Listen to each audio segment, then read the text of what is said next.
Good morning, Free Enterprise Racers. Welcome to this third match in the round of 32 between Rexbanner and Infinious. I'm Commander Leonhardt, and I am joined by Moonblaze Bunny. Moonblaze Bunny, what do you think of this matchup so far? I mean, good morning and happy Easter to everyone if you are partaking in some of the festivities. I'm gonna keep it purely cosmetic today, but this is Moonblaze Wolf, and yeah, we are gonna be watching the game 3 here between two really good friends of mine, two incredible free enterprise runners in Infinious and Rexbanner, and I'm just gonna be kind of excited to take this in and see how these two do. I think it's on paper, Infinious is probably a little bit more of an accomplished free enterprise tournament runner, but Rex Banner has a bit of a upset streak, maybe we shall say. He definitely has a little bit of a tie streak, so I don't know how this is going to go today, but I think I'm really excited to see this match. Yeah, definitely. Both great runners. I mean, anybody that's gotten through the group stages has done a great job. I can personally attest to the difficulty of Rexbanner's group, and as you said, Infinious has a lot of experience under his belt and is no stranger to moving on in brackets, so it's gonna be good. Yeah, and just kind of looking at the outlay of the objectives here, what key items are going to be required. We are going to need the hook.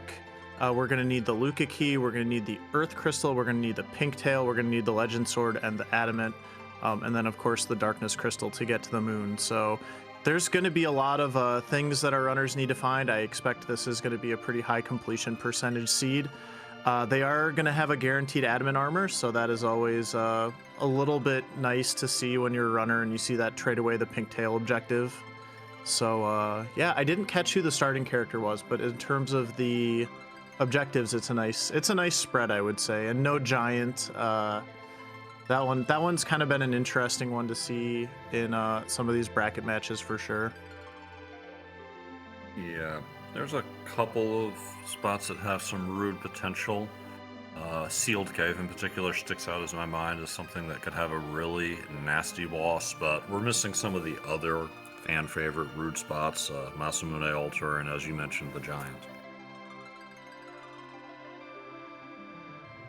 Yeah, and those two moon objectives are also kind of interesting. Complete Cave Bahamut and the Crystal Sword Altar are probably the two most out of the way spots that you will see on the moon. Looks like we do have a Porum start, and our runners are underway. But yeah, the moon's going to be an interesting piece of this puzzle, I think, too.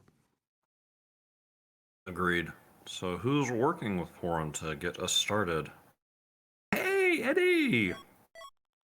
Well, this is not a particularly great starting party. Team 160 hit points here, but they do have a hook, so they can go get another character pretty much right off the bat. I'm sure they're going to be looking for someone to make this team better, especially if this does end up being a hook seed. And we have at least kept the Spoon flag on, so Invent's pointing out that Pink Tail and Bedward were immediately adamanted. Spoon at Bedward, we suddenly have a glass cannon, and with the promise of an adamant later, as you pointed out, that might be worth holding on to. It'd be interesting to see what the runners do with that if they get that early Spoon. Yeah, and Rex is going right off to Troya Castle to see what that Bedward item is. Infinious looks like he wants to go launch the hovercraft and go see maybe who's on that hook route. I got a spicy combo. How about we see the Spoon? Oh my gosh, Inven's a witch. Witch. So we have that adamant armor now. So the moment we have a Spoon, we have adamant Spoon Ward if we've kept true to our Edward. I really want to see the Spoon at Antlion now. That would be great. Okay then. So this seed's off to a spicy start. I think we can all agree. Saw somebody pick up a Thunderclaw a little while back. I want to say it was Infinious in the Amphion basement, but I can't swear to that.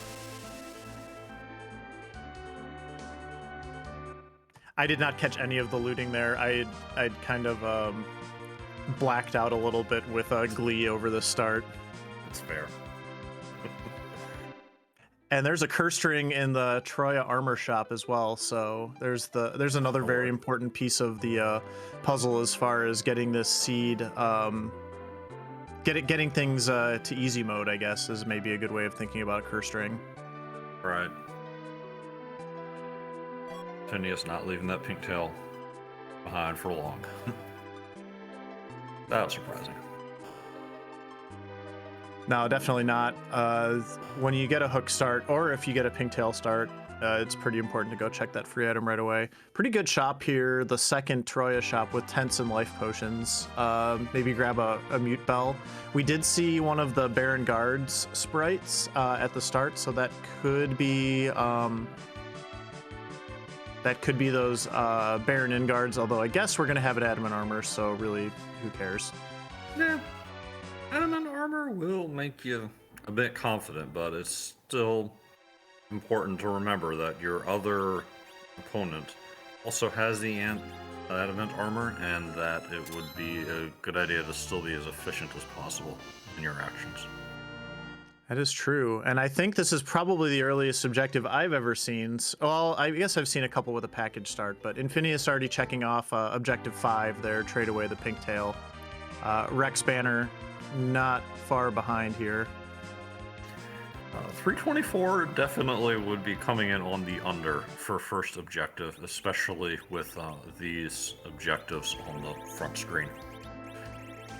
Yeah, I'm pretty sure I remember, at least for me, I don't know if it was real seeds in the tournament or if it was practice seeds, but there were definitely a couple seeds where it was like a package or a Sand Ruby start where it's just like, well, okay, there's objective 1 after like 30 seconds, but this is definitely more spicy. Yeah, you're gonna beeline those objectives because of how quick a character check it is. So yeah, I could see that happening really fast. And we got Tella up here on Hobbs with Heckle and Jekyll here. Rex opting to go start looking at the hook route here, so could have a little bit of a divergence to party composition to start things off. Yeah, and if this isn't an exit caster down here, then Infinious might be able to save himself a little bit of time having this Tella in hand. Yeah, that is a good point. I do think that whether or not you have access to exit in any way is a little bit of a determining factor for if you want to dive this route. Although at this point, with an adamant armor in your back pocket already, I think I want to check all the characters that I can until I find somebody who is an ideal target for said adamant armor. Yeah. There's ways to get around the adamant glitch, the weakness to all elements that you're stuck with the moment. Honestly, the moment you put the adamant on, you're hit with it, but the adamant's protection overrides it. But for whatever reason, it doesn't go away when you take the adamant armor off. But if you can find yourself something else that will protect against it, maybe a protect ring, then you can still be safe.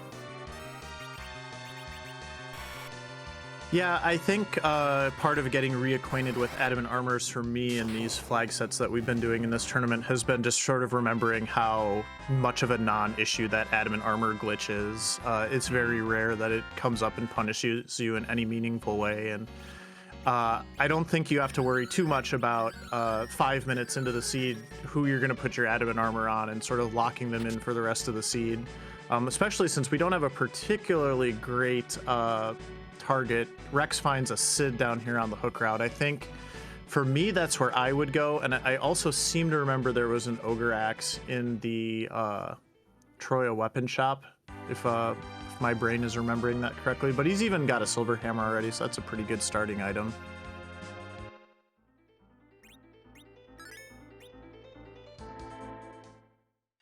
Pretty little diamond ring at Infinious, looking for antline. Every key item check, I'm just going to be like, is it the spoon? Is it the spoon? Till we get one. Yeah, Rex actually slapped his on Eddie as well. I think he's going to do a little bit of looting here. There's a ninja sword to kick things off, so Yeah, this is the other reason you go check this hook route early, which I think I kind of like Infinious' routing a little bit more here, but if Rex pulls a really good Sid weapon, this is going to look really good for him. Hey, it's the other purple robe. So we know that the purple robe on the hook route is the Mylon and Friends variety now, so that's pretty good information. I could see somebody taking this hook route early if they wanted to. Yeah, Adamant will make it aggressive, be sure. And also, launch the Falcon is an objective, so there isn't really that big of a downside as long as you feel like you can get through cleanly, because you are going to have to do it at some point anyway. Yeah, like, especially if this isn't a hook seed, if there's a magma key hanging out, say, in Baron Inn, then if you end up struggling with the hook route, granted, Mylon and Friends isn't exactly a struggle, but it can still be time-consuming. Then the question is, could you have spent less time if you would just put it off till the end? That is a good question. And yeah, I also, you don't know what's in that first spot as well, and depending on what kind of boss that is, that can be a little bit problematic. Infinious here getting a look at a Sand Ruby character, and it was another Edwards, so okay, we're good on Edwards. Meanwhile, Rex has done the Stale Man chest, which is a really interesting play. Picks up a Blizzard Spear, so I like that play from Rex also. Kind of getting the best out of the situation when you don't have exit at this point, and just getting a little bit of extra XP and a chance at potentially a decent item there. Yeah, takes a little time, but hopefully pays off in the future. He's probably hoping for a better hit than a Blizzard Spear, but I know, welcome to T-Pro. That is true, and welcome to Oops All Edwards the Seed also here so far.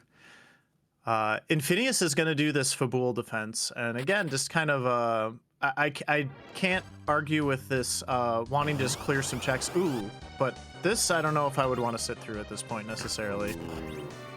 I mean, you have Adamant armor on. It's free. But dang.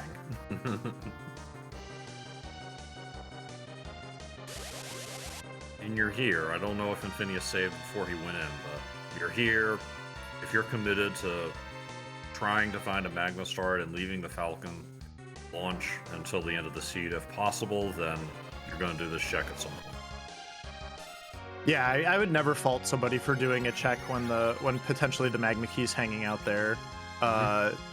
I just think this is a very interesting case study in what do you do with an early Adamant armor. And to be truthful, for me, I haven't seen a lot of seeds like this, either as a player or as a viewer. I was thinking this kind of situation would come up more in the tournament, but at least for me anyways, it hasn't come up all that much. So I am definitely curious how our runners handle the situation, because you really can get hyper aggressive if you want to. And as chat's pointing out, the one vulnerability for Adamant armor is you can still be punched by non-elemental magic damage, depending on the spot. But the protection from the death and the paralysis gives you plenty of time to get available.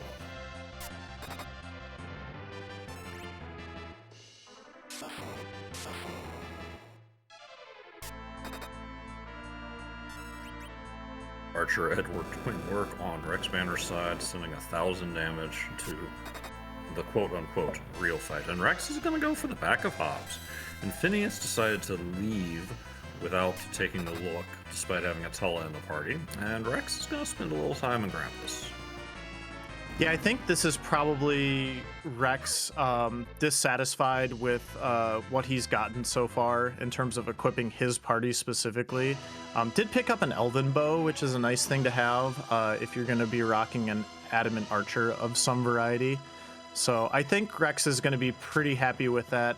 Maybe a little bit disappointed that Tella was that character and didn't have exit. But, oh yeah, and what did Infinious just find? Darkness Crystal. Will required. So that was a spicy Golbez. And another Wow. character check I have to just point out as well. So many Edwards to find in this seed. Yeah, and there was a lot of anti-mage weaponry on the back of Hobbs. There was that elephant bow you pointed out, also some mute arrows and a silent staff, but unfortunately, in spite of all the spells he slings, Golbez is not a mage, so it will not be helping in the full bullfight, but there will be plenty of opportunity for those to be put to work. I mean, the other thing that this opens up now is as soon as our runners finish Ordeals, they could go do some sort of giant grind. So that is a potentially interesting option for this party. Again, you've already got that adamant armor. You everything is pretty safe in this seed at this point, provided that you get yourself enough levels and you're happy with your party. So again, I'm kind of just curious how our runners handle this. They have a lot of different options, a lot of different ways that they could go, probably more than you would find in almost any seed in this format, and it's going to be really interesting to see what decisions they make from here.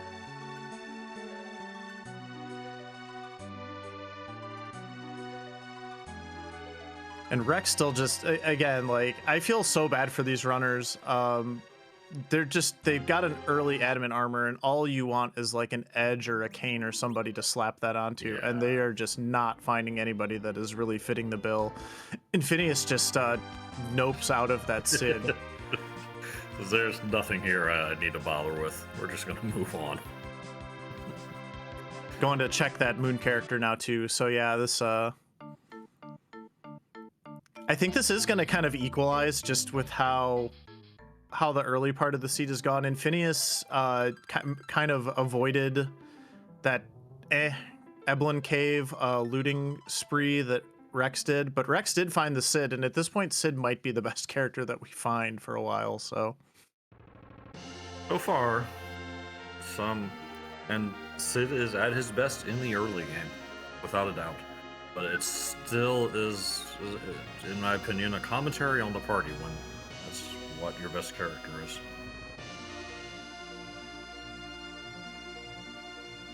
I mean, Adamant Sid would also be perfectly happy to show you a Mac Giant grind if you don't really feel like doing B machines too. So there's a couple different things that this could open up depending on what other stuff you find.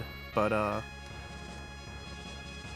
yeah, but in this flag set, grinding has been a much more interesting question than it has been in some past tournaments, with the knowledge that you're likely to get most of the experience you need in the seed. Whether you take a grind at all, and if so, how much. Like the old days of immediately getting a party and grinding into Z levels for the efficiency hasn't paid off as well. yeah, well, and that's another thing about having an early adamant armor is you don't really need to grind the same way that you do in a lot of seeds. So you could, in theory, just kind of bypass a grind if you wanted to and just kind of take the seed as it comes. Infinious hedging a little bit, grabbing a couple sirens there. Can't say that that's not a bad idea, especially considering what I was just mentioning about probably not needing to do a full D machine grind or something like that if you have an adamant armor. But let's get another character check, shall we?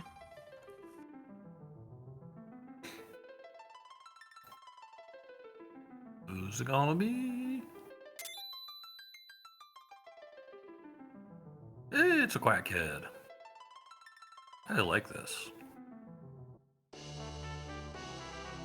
Yeah, I mean, I think that this is the first sort of power character that we've really seen in this seed, so you don't hate it.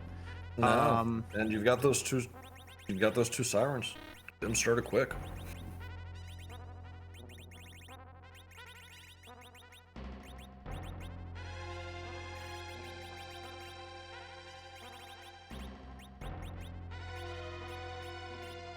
I think we are gonna see a little balloon grind here from Infinious. I haven't seen this in a while. Yeah. Reaction grind. Yes. Oh, and it gets the encounter on the first fight here. So Just to explain what this is a little bit, if you use a lightning spell on a grenade, they will react with an ability called Reaction that basically blows up the rest of the encounter, and you get to keep the experience. It's not every formation that will do this, but Infinious knows which ones are going to be the good ones, and yeah, there's a quick 10k XP for you.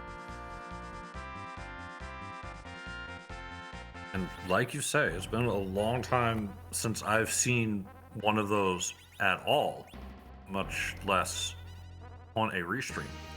It might be the first one of the tournament. That wouldn't surprise me. Yeah, it wouldn't surprise me either. I really like the decision there, though, especially getting that Palom and wanting to get... I don't think that got him quite to Virus. I would have maybe wanted to at least get Virus before going back down, but I'm sure Infinious will be able to get that soon enough.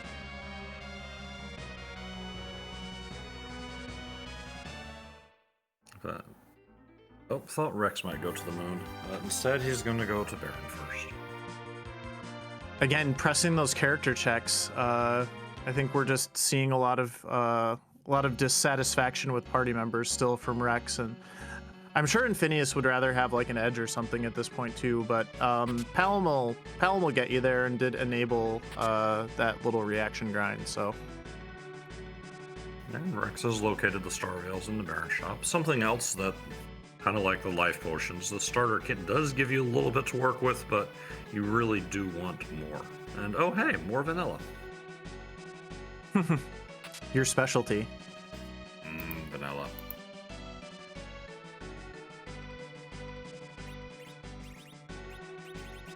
So we got Rex going up here, checking out what else is away between Octomom and this Yang here. Infinious about to start Ordeals.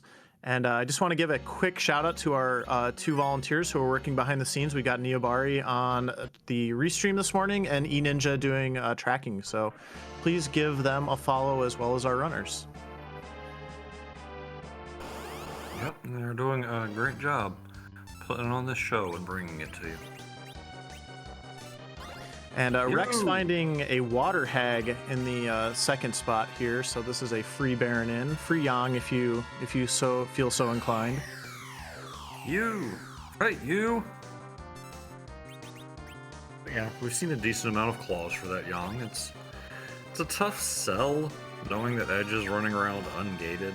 Yang needs a fair amount of work to power up. I liked that as Anna doing a little bit of a System of a Down karaoke there to start our Easter morning off. You. And as Xenocat's pointing out, this Pale Dim fight would be so much easier if we had a virus in the pack kit. We're having to resort to twin spells to try and make this happen, and it doesn't pack the punch. Yeah, that's a very good point.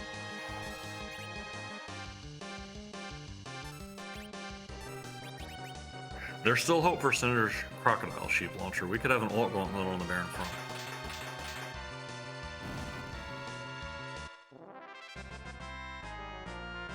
Rex did grab the pan there from that Baron in check as well, and I gotta wonder in the back of my mind if these two runners had access to a legitimately good character at this point, if we would see one of them rushing the hook route. Because this is just, I feel like, especially now that I have the pan in Rex's situation, I just want to get underground as fast as possible. Yeah, agreed. It sets you up your Sheila 1 check, your pan bonk check, and your Sheila 2 check for bringing the pan in. Just so much that could be turned loose with that.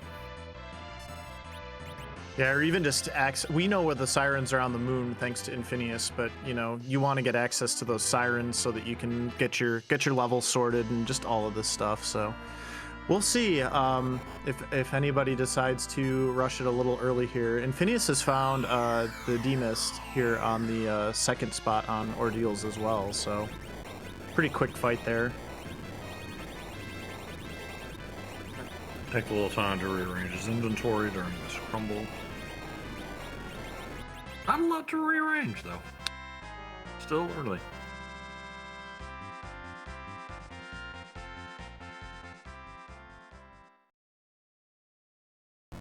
I'm not sure what Rex might have been shopping for. Classic Smooth pointing out item shop hunting for something.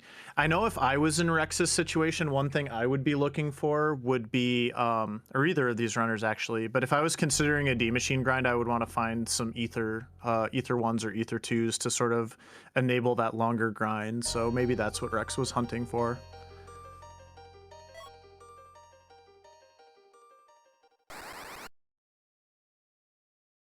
So Full Moon says, seriously, no, where is our edge? We're getting some lunar bosses out of the way here as well. It looks like Infinious does have Virus now after that D-Mist fight. So that makes short work of those D-Lunars. This Palom gap is going to be interesting to see if this kind of expands Infinious's lead a little bit, because I would say at this point,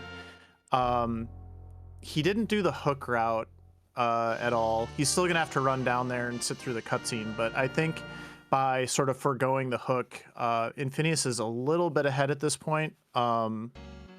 Maybe just by a character check, because Rex has done Baron in as well, but it's hard to not feel like Infinious is maybe ahead by like a minute or two at this point, but it is pretty close still. Yeah, agreed. Infinious does seem a little bit ahead, but as much divergence as has been happening, we'll see what happens when we converge. And like you said, that virus on Palom is going to speed things up, and it'll be even more true when he makes it to Quake.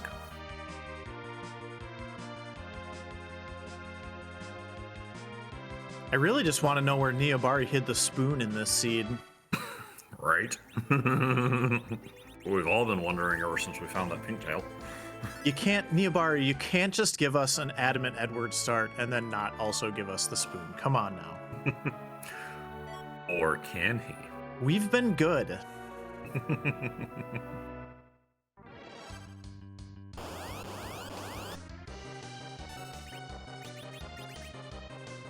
I did just notice, by the way, Rex swapped from Sid to Yang, and I definitely like that decision at this point. I do think it's interesting that Rex has kept Edward around, too. I think that's really hard. Like, I think that part of that is maybe just the upside of finding that spoon at some point. Yes. But although also it does look like Rex's Edward is still wearing that adamant armor too, so I don't know if that maybe has something to do with it also, but boy, I find it hard. I've got to think Edward's value is going to plummet pretty quickly here if we don't find that spoon. Yeah, I mean, he's a legitimate fast anchor, which you like on the overworld, especially with that adamant armor. My goodness, is he a fast anchor? But yeah, archery, even from the center spot, just is not going to cut it once we get to the mid game, unless something like Artie pops up.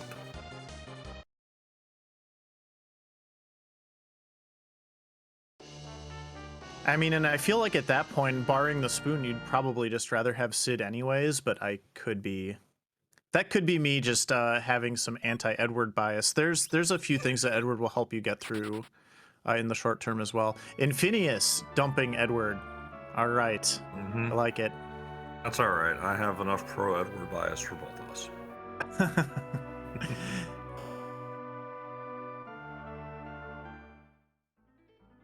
It's just funny because I was definitely of the mindset that I thought Spoonward was going to be a very, very important factor in this format. And I have to say, with no back row glitch, I'm actually kind of off of that train for now. So yeah. I don't know what your thoughts are on that, Commander. I was a little surprised when I started playing Bracket Seeds, and I was just like, yeah, Spoonward's just very, very dicey still.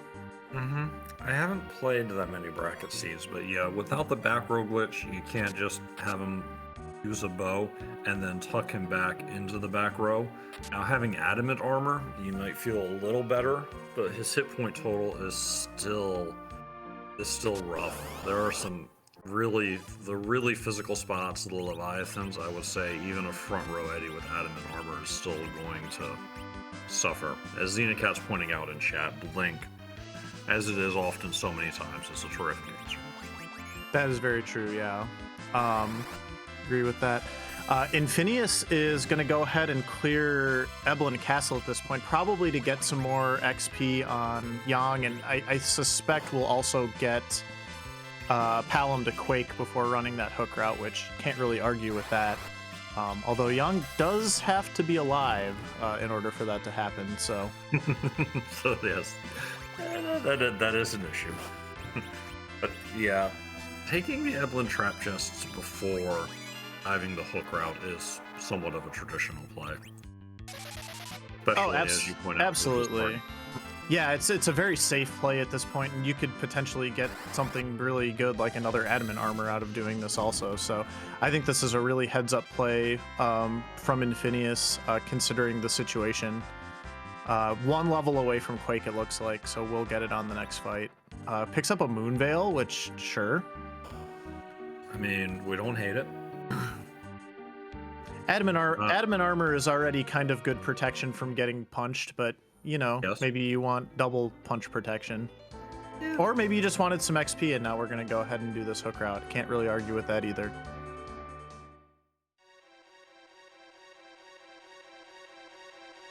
Again, that, you know, granted, Infinious no longer has Edward, but with the back row glitch off, you might have to stick someone up in the front row, and there are limits to what Adamant armor will guard you from. I can vouch for that. Absolutely, it is not a get out of jail free card. In particular, I would say Infinious is a little bit vulnerable to Dark Knight Cecil at this point, which is one of the enemies I was thinking about in this hook one spot, when I was thinking about reasons why Rex might be perfectly happy to keep Edward around for a little while longer. So we'll see pretty quickly here. It looks like Infinious is kind of just rushing through. I'm not worried particularly about that second spot with Mylon and friends, but that first spot could still be a little bit of a problem. Yeah, the second spot, we lose the friends to a Quake from the Quack Kid, probably, and then just start working our way through the rest. It'll be a little time-consuming, but it's not going to cause a reset, most likely. Yeah. Rex picked up a 10-pack of Ether 1s, so has that option of doing a D-Machine grind available now. Also noticed, we'll see if this comes up at all, but Rex does have a Soma drop in his inventory and has not used that on Tele yet, so particularly for the D-Machine grind, that is kind of important that you do that, because it does give you a 4th week's cast when you have full MP, so little minor thing, but definitely don't want to forget about that before you start your D-Machine grind if you do decide to go that way. Although really at this point, unless you want a meme, there's nobody that you would even consider needing to use that Soma drop on other than Tella anyway, so. Yeah. In the group stage, Fu was a good target for all of the reasons you just mentioned, except twice as much, getting him to 200 MP. But there is no Fu in the bracket stage. Yeah. So unless you want to give Kane MP, it's kind of a... or sell it, you know. Probably good just to go ahead and drop it on Tella. Yeah, looks like Infinious recognizes he wants one more level on Palom for that Quake spell, so we're going to try to get that taken care of. I missed what Rex got from that trap chest. Did you catch it, Commander? Nope, I missed it as well. Chat, help. But yeah, might be wanting to sell that Soma drop because one of the changes for brackets is escorter. So getting the money that you need to buy the pretty things takes a lot more work. Mm-hmm, that is true. And Niabari, our restreamer, stating it was a Leviathan summon, so. Thank you. Infinious got an egg, first egg of the day to Infinious. However, it was not the XP-rich variety, so. Laz. And this is another kind of traditional move on a hook route, is taking the fights here. If you're really desperate for XP because you're in a very strange flag set and you need a lot of levels, you can cause the sorcerer to summon Laden over and over in this formation into a really long grind. But that is not what Infinious is here for.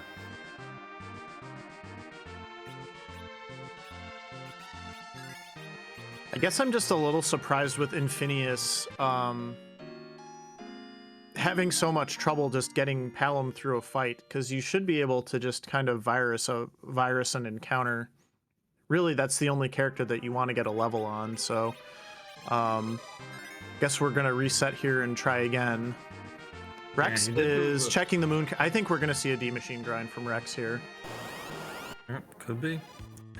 But he did single target the sorcerer in that encounter, but then got punched out. So might not be confident that a wide cast virus will take everyone down. Hope this is the big egg. Oh no! Big egg. Egg betrayal.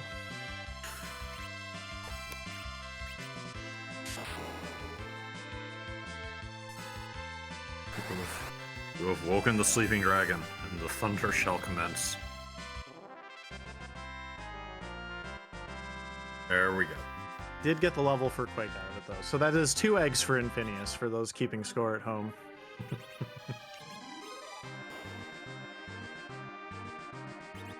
Did Rex take the Palom?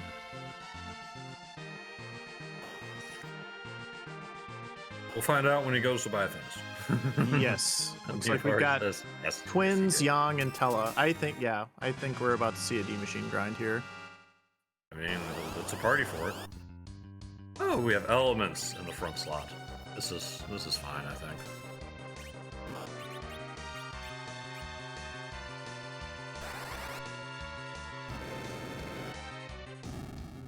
Yeah, one Fire 2 should take care of that, no problem. Oh yeah, so 4,700. Yeah, we're fine.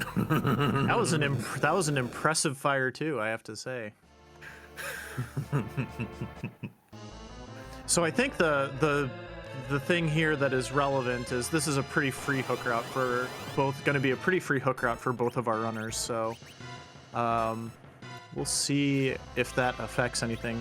Rex did go pick up a curse string as well, which I thought was a really good heads-up play, getting the money there for that. And I'm curious where Rex is going to put this. It looks like the Adamant is going to go on Palom? Well, I thought so. And Rex hasn't actually put it on anybody yet, so... He might still be worried about that sickness and not ready to commit. That week is being loaded into the slot, so... Oh, I see what's going on here.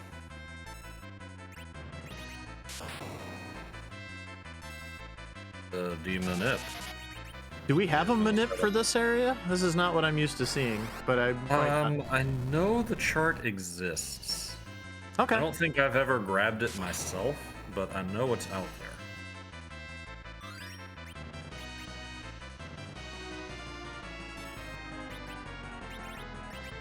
Don't forget your Soma drop, Rex. Don't forget your Soma drop. It's right there.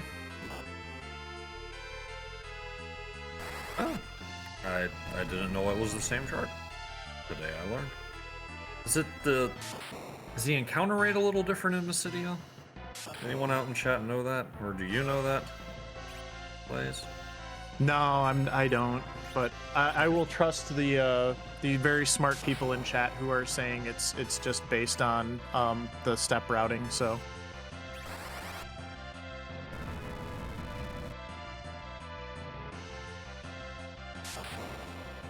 So I think this is just about the most interesting divergence we could have asked for.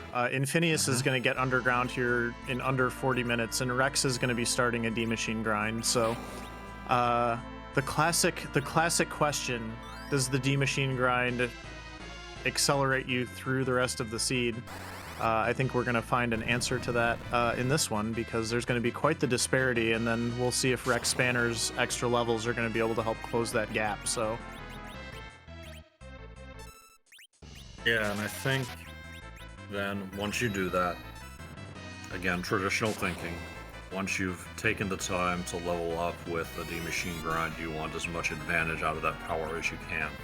So Rex will probably rush the moon objectives, and at that point, might just decide to bet on the moon and finish clearing it. Yeah, and I don't think that that's a bad idea either. I kind of like that actually. But launch the Falcon is still an objective, so you're kind of getting diminished returns for.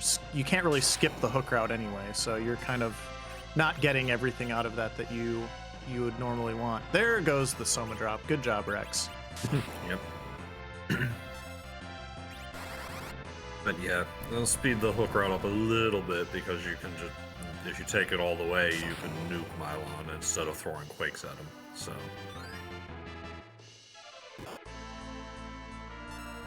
Just really depends on where the other items are and if there's anything super rude behind them, or if this is Seed where there's a relatively smooth progression through the items with fights of increasing difficulty that get you to where you need to be without a grind.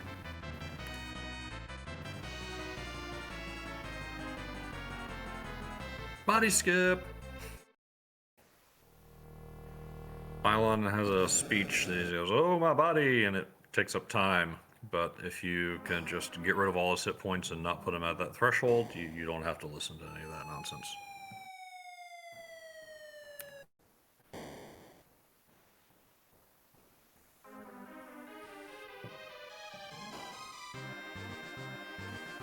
Let's see the top of the tower, Infinious. Oh, it's Val. That's not a bad place for Val. The only thing I would say in this case is Infinious isn't particularly spec'd out for Val at the moment, with Palom kind of being the main DPS, but we'll see what kind of grind Infinious might want to go for here. I gotta think the first thing that we're gonna see is a bunch of freebie checks from Infinious, so we'll be curious to see how close that gets him to 10 key items, which would make a grind a lot more appealing at that point. And we do have objective number 7 also now. Yeah, got that out of the way. Sheep Launcher, I think we're going to have to put off Keyless Tower until we at least do the Pan Walk. We got to try for a tower key there.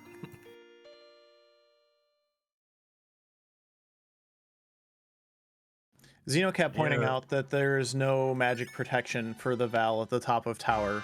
However, that is still a very long and annoying fight that I would like to shorten as much as possible. Yeah, it's still, I want to say, just shy or maybe over 20k in HP. And yeah, it's a punchy spot. Magic might be terrible, but it can be punchy. It will not be a gimme fight, but it's doable. Yeah, and as Niabari pointing out in the chat, Infinious still not happy with their character lineup, and yeah, going straight to Dwarf Castle, finding a free fight here, so not the worst way to kick things off. Oh, yeah. You're done with this. You don't have to listen to a bunch of fire spells. Just pick our way through and be done with this. We should each have about 4k. Oh, not quite. Try again. And you do love to see a double life in a D-Machine grind. That's just a little less work you've got to do. Yeah, and if your goal is to get all the way to Nuke and White, this is going to be a fairly long fight for Rexbanner. You're probably going to have to do, I think for a base level Palom, I believe it is 12 D-Machines with life glitching. Yeah. Or maybe 11 with life. I tend to count them as fulls when I'm thinking about it, so the number in my head for Palom is 22, but I cannot swear to that number. But anytime you can throw a life potion, an extra life potion, and take one off, great. Oh, it's a Duptella. Yabari, what have you done with a spoon in this character selection? I mean, I'm just gonna say it. I would not be disappointed if I was Infinious with this party. I think at a certain point you just sort of have to accept what the game is, what Niabari has given you, and just kind of roll with it. But definitely. One shot Quake, nice. You don't know. Edge is behind the giant. Rexbanner is going to look at this, assuming Rex punches through the giant and doesn't just warp out, and be like, I already did my grind. Why? You got to be like this. Well, there's not a lot of options left, so it's entirely possible that's where the single edge is. There's only one more dupe in the seat as well, too, so. Mm-hmm.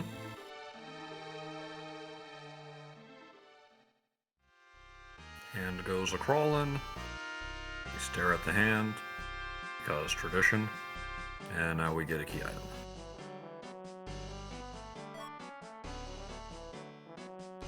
Well, that was a required dwarf castle, as Forge is one of our objectives, so that adamant will be getting used. Plus, it gets Infinious a little bit closer to 10. So, all in all, other than the womp on the character, that was probably a good use of Infinious this time. That was a pretty easy dwarf castle.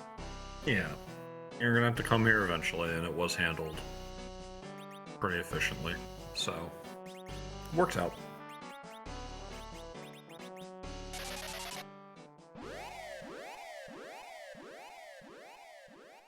I think now you have to go do at least do the pan. I can definitely see wanting to single trip the Fame Arch with this arrangement. So unless Infinious wants to go and sort of double up with the shop check, I think you might want to just go ahead and get the pan taken care of and see if that gives you another objective to chase.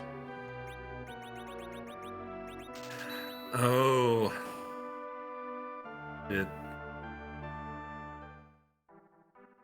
D-Machine grinds can go south. It can. I've done it. We've all done it. It happens. When they go well and they're smooth, it looks so mechanical and almost automatic, and I assure you it is anything but. Yeah, it's a really dicey fight if things go a little bit south, and when you have base level characters, it can really throw off your turn order sometimes as well. So that's too bad that happened to Rex. Can be hard to D-Machine before you drink your coffee in the morning too. So yeah, that's true.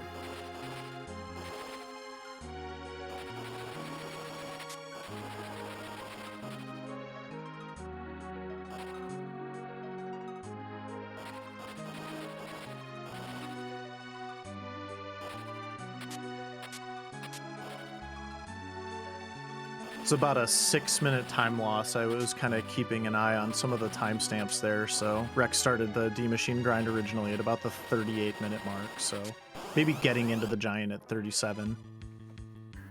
That's probably going to leave him feeling behind for the whole race.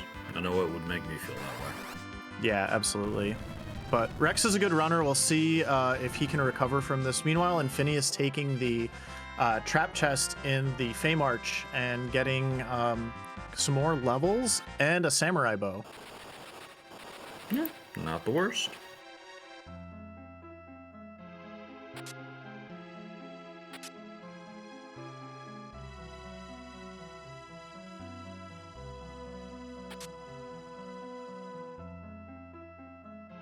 Gets a white spear from the Fame Arch freebie chest there, so another item for a cane that we will probably never see.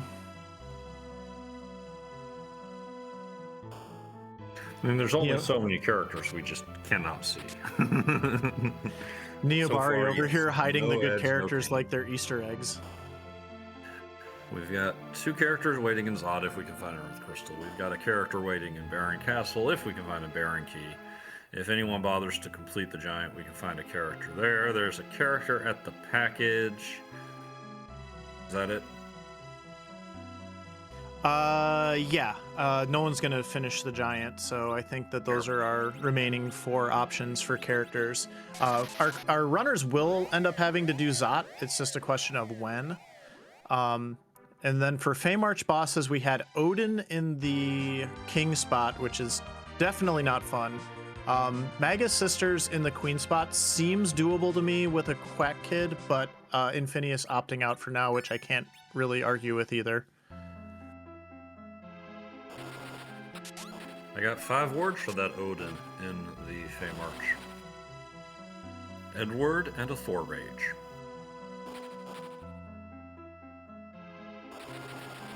You can just hide Edward out, and your timing's right.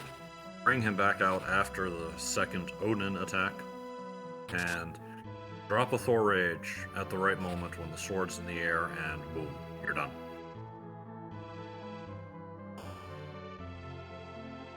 You love to see it, always.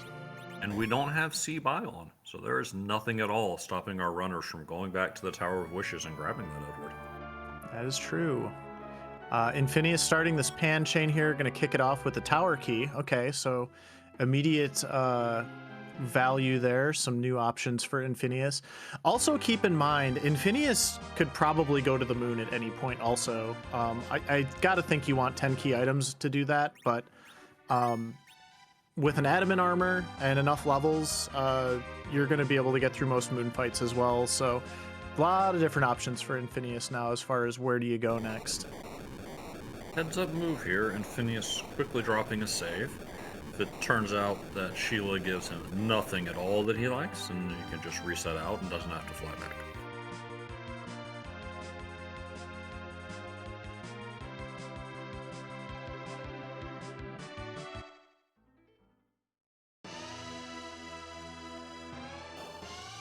I'm sure Rex is taking extra care with this D-Machine grind yes. Also this time, so keeping those HP totals nice and high here. Yeah, you get burned once, it will definitely make you cautious.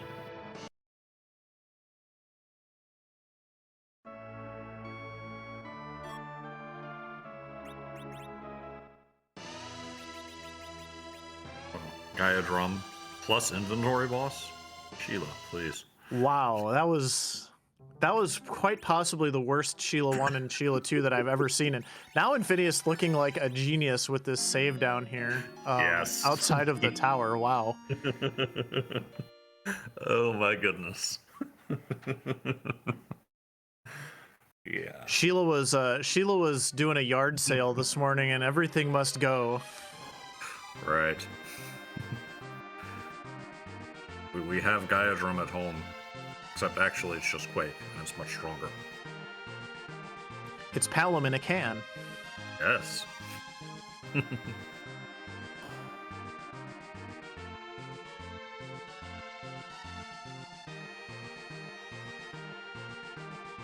Alright, Infinious. Show us some more key item checks. We know you want 10 items. We want 10 items. Yeah, I think the reason that hurts more for Infinious than, you know, it's annoying for sure, but like you really want to get to those 10 key items, and you're currently sitting at 7 with 2 non-Fame Arch checks left by my count. So it's basically just Tower and the Fame Arch that Infinious has left here. Yeah, unless this cares to open something up.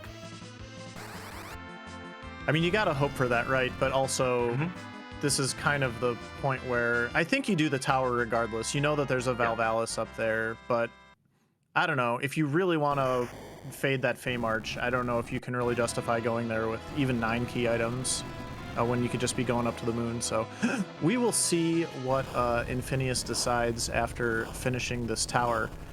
And Rex still looking good here, doing the D-Machine grind. I haven't been keeping count, but I've got to assume he's at least halfway through it at this point.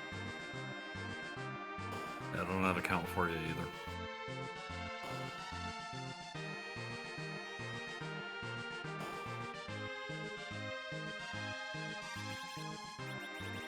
But yeah, definitely gonna say before taking on this vow, it's doable, but it's by no means guaranteed. Yeah, this is one of those spots where just strictly the hit point total can really throw you off if the wrong party member gets weaked and punched. So definitely a good spot to save and just be cautious.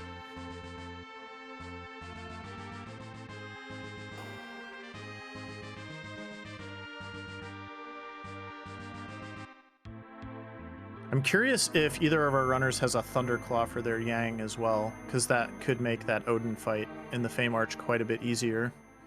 I'm pretty sure I saw Infinious with one, and given how thoroughly Rex has been looting, I wouldn't be surprised if he's picked one up as well.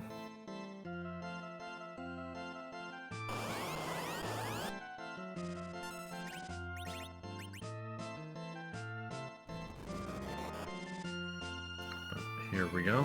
As has been pointed out, this is not a spot where Valvalis gets perfect magic defense in tornado form, so Palom can just a little bit slower. But here come the punches. Ba-bam, ba-bam, ba-bam. Yeah, the spot gets pretty fast with this sort of situation as well, and I'm pretty sure Infinious kept the battle speed on 1. So, yeah, this is the situation that gets a little bit dicey. You've got Palom or Porum taking a nap, and you have a Berserk Yang who, yeah, he goes down there. The weak is not likely to hit Palom here with an adamant armor on, but it can still hit, and then, you know, a little bit of a rough situation. I mean, it's just going to be slow more than anything. Yeah. But even the punches, Palom's able to safely hide in the back row. Val's going to have to roll something special to get the big number. Drop a cure pot real quick here, or use that illusion and have it taken care of. But the spells are coming in for Rexbanner as the D money is done. You take it to nuke. Nope. Comes up at fatal. Close enough. There's still work to be done in this seed. Yeah, and especially after wiping the first time, can't really fault Rex for hedging a little bit there and just wanting to be careful. And yeah, this fight's gonna be fine for Infinious. Well, I say that, and then they're down to 1 hit point, but yeah, chipping away 1 hit point at a time. Gotta hope for a miss here, because Val is gonna get another punch off.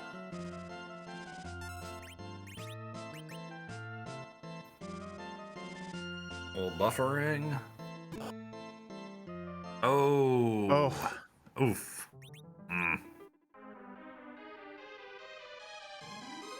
All right. Well, I mean, there's a little bit of time back for Rex here now. So we'll see. I gotta think Infinious is gonna switch things up a little bit here, strat-wise maybe. Rex taking on the Karate here, maybe looking to finish off the tower and finish off the giant and get a little bit more XP that way. Yeah, that makes sense. But yeah, just taking a little time to throw a cure. The thing with the cure 2 pot, and this could be where Infinious' thought process was, is you're just asking for another week. And that week, if I remember right, it's going to put you at a random number that's single digits when it hits you. So, you know, granted, once you're down to 2, I don't know if Infinious was counting damage. I wasn't, but he might have been close enough that he felt like he could just push it through rather than play roulette with the weak cast at the end. I suspect Infinious was also counting damage and knew that he was very likely 1 quake away from finishing the fight and just unfortunately didn't get it off, so. Rex noping out of that karate fight, by the way, so I think we're going to be heading back down to do objectives, or we're going to try it again. Okay. Let's go try it again. Sure. You know, why not?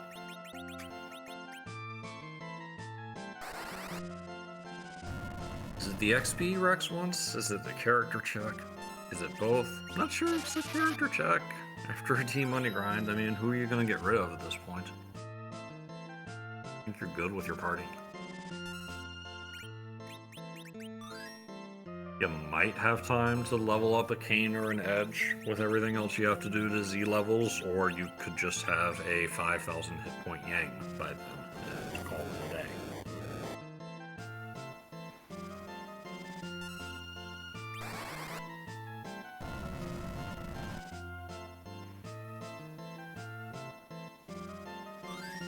I think my suspicion is that Rex really wants that nuke on his Palom and sees this as the best way to do that.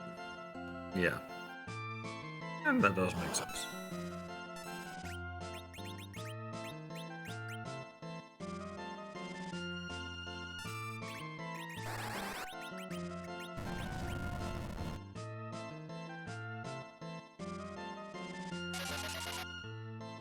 So Infinious definitely taking a little bit more of a blink focused approach here to this Val fight, going much smoother. Rex is working through Yang's doppelganger here. And we are at about the 1 hour mark, so I just want to give a quick shout out again to our 2 volunteers working behind the scenes, Niabari on the restream on this early Sunday morning, and eNinja on the tracking. Thank you both so much for getting up and helping us put this restream on, and thank you everybody in chat for being here as well. I hope your day's off to a good start. Okay, we're here on the last day of the round of 32. I'll have some more matches for you later in the day. We'll talk about that later. Yeah, this is going to be the day off for us. This is going to be a full day of free enterprise, so very exciting, and a lot of they're all game 3s, so that's also very exciting.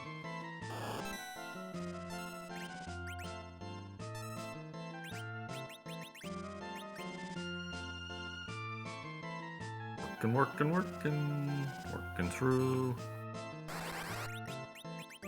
Darius asking if I got polymorphed. I'm just feeling festive today.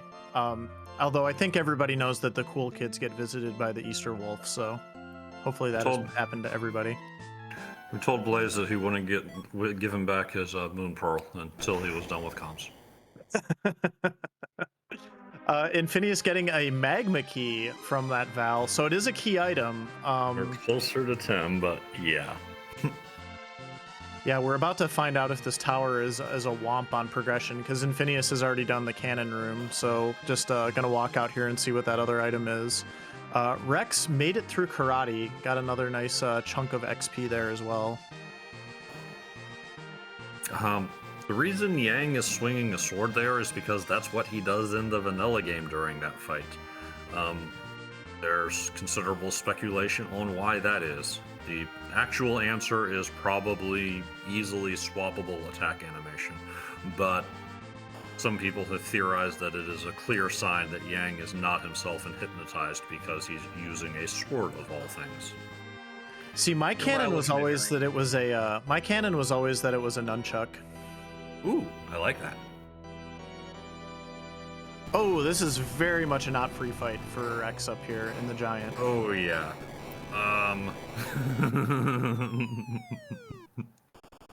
Oh yeah. That is about as rude as it gets. Wow. Yeah, we're out of here. Okay, bye. Yeah, we don't need any of that. And Infinious finishes off the tower whiff with a strength ring, and we have to open the hole back up because Infinious safe scummed out of his other 2 womps out of Sheila 1, so. That seems so nice we did it twice. Yeah, and saying it's moon time now, and I can't really argue with that.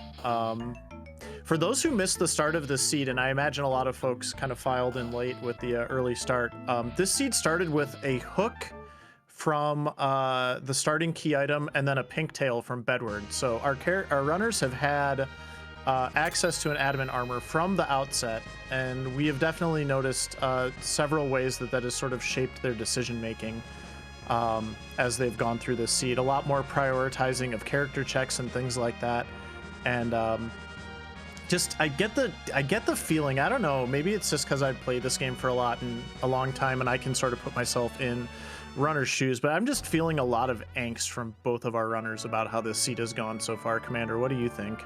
Definitely. I don't think anyone here feels ahead. They've each taken some wipes that they feel like they could have avoided, and a lot of checks just aren't paying out, and you have to wonder, like, did my opponent choose to route differently and handle this in what turned out to be the correct way? Not that our runners have made any wrong decisions with the information they've had, it just hasn't given them the progression. We're an hour in, and like the end is in sight. It would definitely not make me feel good about the situation either. No, definitely not. And I think that gets amplified by a start where you get an adamant armor right out of the gate, because you feel like, oh, well, if this seed should be free now. If I make any mistakes, my opponent is not going to do that, and that's just that can be very uncomfortable for sure. Yeah. So Rex is going to go up to the moon, kind of while Infinious is also going to start clearing the moon. The difference is Infinious has done most of the underground already.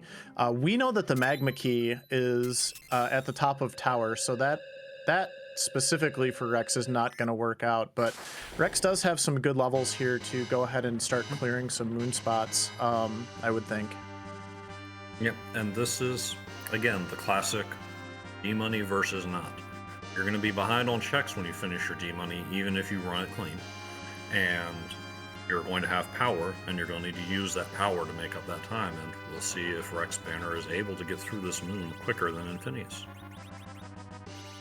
That is true. Rex is also keeping that adamant armor on Yang for now, which is interesting just in the sense that one of the biggest boons of the adamant armor is the physical defense, and that really only works perfectly if you're in the back row. So Rex will still have an advantage having that Yang with the adamant armor, but it's not going to be as noticeable on the defensive front just because Yang is in the front row still.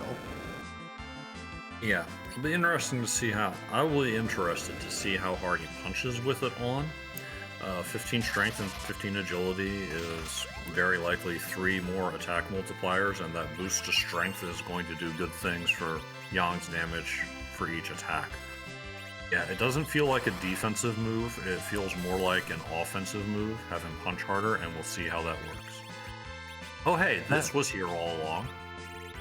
You want to know what won't make you feel good as a runner is to discover that an objective was sitting here all along that you might have been able to deal with. Yeah, that is very true. I think Rex is actually going to feel pretty good about this if I was to guess, but it's hard to say. I think Infinious is not going to feel good about this when he sees it, especially after doing a grind here, because it's pretty apparent.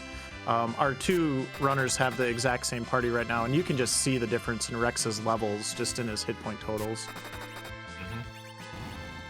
Lord Goober, we have so far found 2 dupes, a dupe Edward and a dupe Tella. We were teased with an early pink tail from Bedward and a hook start for adamant armor, but the spoon never materialized. So other than that early adamant armor, it's been pesky in terms of hidden key items and hidden high-level characters. Alum on the Moon was a godsend. Yeah, that's very true, and Infinious is going to close that level gap here, but this is actually helping Rex quite a bit, although he was not able to finish off that Bahamut fight, unfortunately. Those guards just punched a little bit too hard. I think we're going to have to try something a little bit different here. It's a very punchy spot in the grand FF4 tradition of giving powerful attack abilities to bosses that never use them in their script.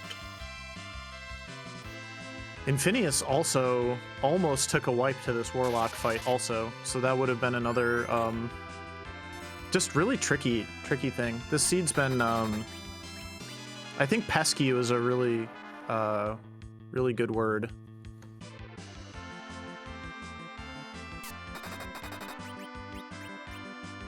I'm also just now noticing that Rex's Tella has almost 1,000 hit points, and I'm not sure how I feel about that. I mean, man's wearing a curse ring. He can have some hit points. That's a treat.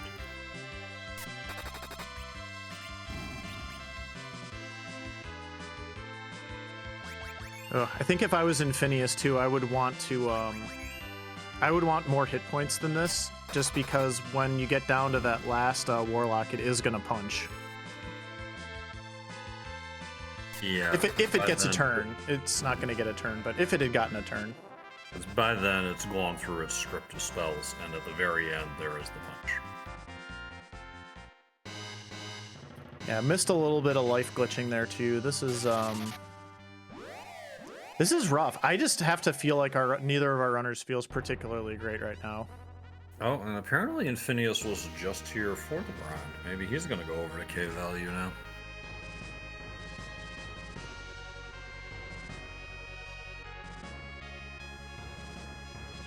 Maybe gonna opt for some gold dragons after that that time spent with the warlocks there. Maybe. I would.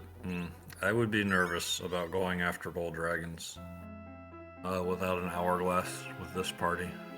I mean, your Adamant Wearer is of course fine, but that's, you know, I don't think that's who Infinious is chasing XP for right now. Yeah, you're probably right there. That's a good call. Rex finally lands the Toad, and I think can breathe a sigh of relief here, because that also was not looking great for a little bit there.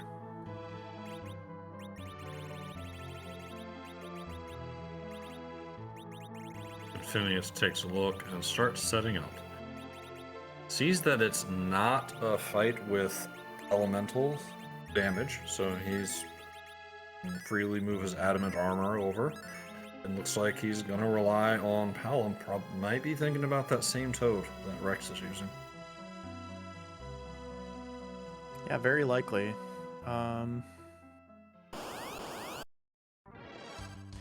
So just to recap, because I'm kind of looking at what Infinius's time underground got him, and really, other than just more key items, the only thing Infinius got out of that was the Adamant at Dwarf Castle. So if Rex can somehow figure out to go to Dwarf Castle first when he gets back underground, that's really the only actual difference at this point. And our value cave does, in fact, have value. Always value in Cave Bahamut. You're welcome. And this so is that, why we... yeah, that Luca key is a required item for objective number 6. And this is why we say do your objectives. Because you're going to have to do them eventually, and when they hold key items, it is always possible that they're holding a key item that's going to give you another objective, and if you put it off, you're never going to find what you need. That is true. Unfortunately, I think Rex is in a position here where he kind of has to do a lot of this moon. So Infinious gets his Luca key, picks up objective number 3. We're going to see our runners go to the Crystal Sword altar next. I'm fairly confident, but boy, after this, then it becomes a little bit of more of a scavenger hunt, because we need to figure out where that Earth Crystal is. We need to figure out where that Legend Sword is. Rex still has the entire underground that he has not looked at yet. Infinious is going to have that Fey March weighing in the back of his mind. And he's going to go chase that objective. Looks like. If there's something down there that's needed, I mean, we're an Earth Crystal and a Legend Sword from the Go mode. So you might have Earth Crystal at Sealed Cave, and you could then very easily have that Legend Sword at Tower Zot. They are main checks, which are individually more likely to hit for a key item than some intermittent checks. I can't really fault Infinious for this at all. I think it's pretty tempting to say, oh, you should stay up on your the moon and at least do the Crystal Sword altar. But at this point in time, we don't have the pass. There's still a lot hanging out there. And Infinious didn't actually hit the LST at all yet. So I think seeing that first trip to the moon is getting your grind and getting that Luca key out of Cave Bahamut, not going any deeper. This makes sense to me. Mm-hmm. Definitely. Plus, if you want to finish off your grind now, you are at 9 key items. If you can find key item 10 here, you can just finish off your grind with eggs and be a lot healthier for when you do go back to the moon to finish it up. Right. And yeah, the rabbit hole potential is real. Yeah. You get Baron or Harpin, it leads to nothing, and then at that point you really feel behind with a nearly haunted underworld that you full cleared. But given the information he has, the play does make sense.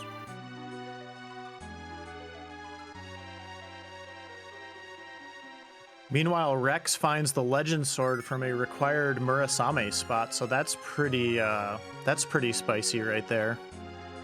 Yeah, that puts us up here in the booth closer to no mode.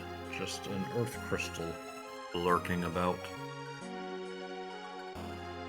I think the interesting thing for Rex is you have to assume if your opponent is doing the moon later that that is the last moon check that they are going to do, and that is probably a pretty good feeling for Rex getting that legend sword there. Oh, definitely feels good. D money into moon is the traditional, and you really, the last thing you want when you do that D money is a haunted moon, and now you know it's not haunted. Yeah, absolutely. You know that that spot is going to be 100% required. Infinious found the rat tail here in the Luca cave, and now the CPU is guarding it, which is, I don't know. I think CPU might win the award for my least favorite boss to find down this format with no back row glitch. So it's definitely very high on the time consuming. There are a few bosses here that, you know, might actually be threatening with the speed that this boss has. CPU isn't one of them, but it will definitely take a very long time unless you want to do some cheeky strats. We have a float bounce coming in. Oof, that's not what we wanted. Wow, actually takes a reset there. Oh, Yeah, it was still on battle speed 3 too. Maybe that's part of the reason why. Yeah, probably. Again, maybe worried about a fast spot. So we try this for 1, and we get another chance to try and bounce that float. If you can get that float to bounce and hit the attacker, then Paolum is free to cast Quake until the orb goes down, and that will speed things up considerably. This is also just such an awful fight with Yang as your only puncher. You kind of need, well, you don't need, but you really, really want that float to land correctly. Yes, you do. Yes, you do. We have an antlion on the moon, which is, as we like to say here, his natural habitat. Particularly punchy moon spots. I believe this is the Crystal Sword altar check for Rex, so. Once again, boss that does not use a punch in the original game gets a very strong punch. It's tradition. So much tradition in this game. Not the only person around here with a strong punch. Yang is power punching for 4,500. Yeah, I think this is actually a really funny side-by-side of like two bosses that are like the worst possible boss you could find for this party and the best possible boss you could find for this party. The thing, granted, Rex has much more options on his This Is Fine fight with the D-Money grind. Yeah, absolutely, but you know, you get to sort of, I mean, he chose to berserk Yang, but you could easily just sit there and do power punches and blink and get through it that way, so. Yeah. I did see a white for him there. I've got to think Paolum is pretty close to nuke. And there's the spoon! We found the spoon! On our objectives, we could have had a spoon war. Never mind that we had to get through a lunar antlion. Yeah, that's exactly what's going on bottom tier, and that's a common strat for this CPU is to reflect a float off your own party, and the part that reflects will randomly hit one of the targets over there, and you just really hope it's the attacker, so that you can quake the CPU down and not have to worry about getting globe 199. I do just have to point out for when Rex gets to this fight that he will have access to double Meteo. Do the Meteo! Infinious making things a little bit interesting, but getting through here, so we'll be able to check off objective number 6. Very nice. And does have that rat tail to turn in now, so we'll see if that is even more progression.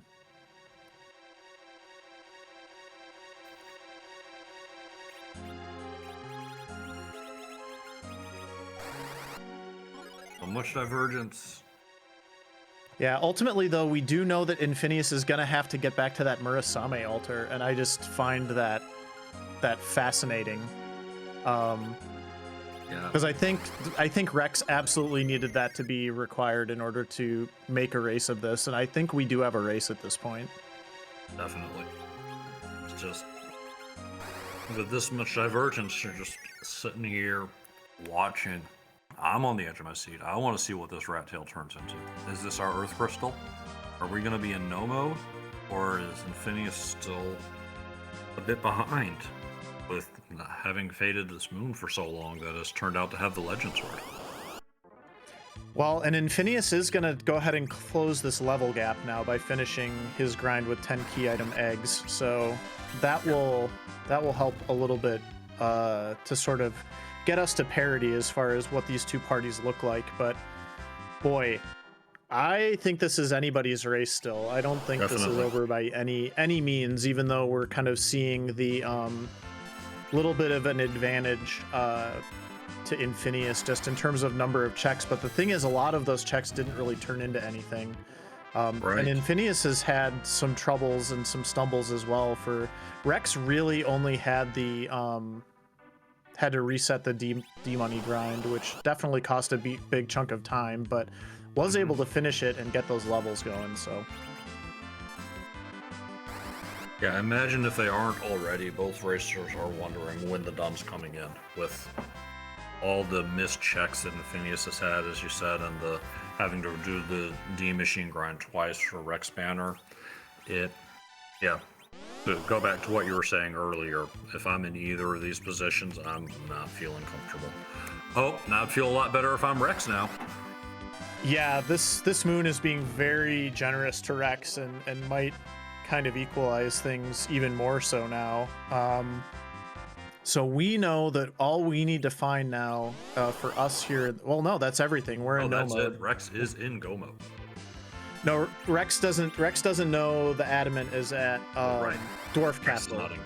We're in no mode. Rex, we are in no mode here in the booth, yeah. So the moon is the only thing left. So this rat tail is not going to turn into anything. This could be a massive rabbit hole for Infinious if he falls into it here. And even if Rat Tail is a womp, then we have to wonder what Infinious is going to do next. Is he going to go back to that Fey March and commit to Team Earth, or is he finally going to head up to the moon? And of course, as you said earlier, when Rex gets underground, what order is he going to take things in? Yeah, and I've got to wonder for Rex, at some point here, you've got to just leave the moon. It looks like he wants to at least do the ribbon room, but you've got two of your items here. I guess you just finish it probably. Yeah, at this point you finish it. I don't, especially with the power Rex has. I think Rex is going to finish the moon. I think he heads underground. He's got the sealed cave objective to clear, so I would predict he'd do that next. After that, since he hasn't run the pan checks, I think he would do that next since it's literally free. He might even do that before Luca. At that point, he's got tower key in hand, and I think he's compelled to do that double. It's the smart play at that point, so unless he's feeling behind and gambly, I think he goes there next. Yeah, I do. I agree. I think that's the dwarf. Yeah, I think that all makes sense.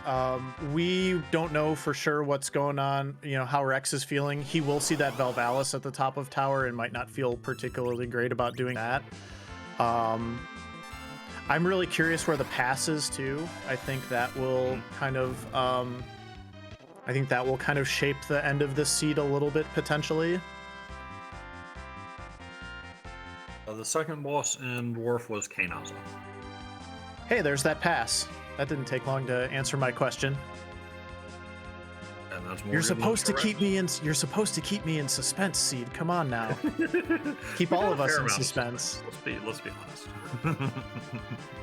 I'm just kind of floored by how overly required this moon has been. This is very, very interesting how this seed is broken. Very nicely done by our restreamer Neobari this morning.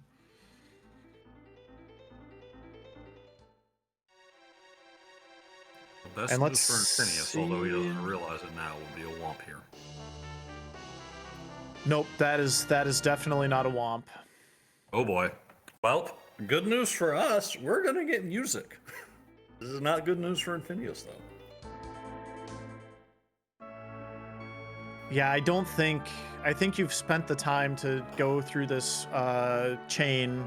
You've already found an objective, and it's been giving you more key items. I think you have to go do this harp now. Absolutely. You choose to make a play, and you follow it through. You don't abandon it in the middle.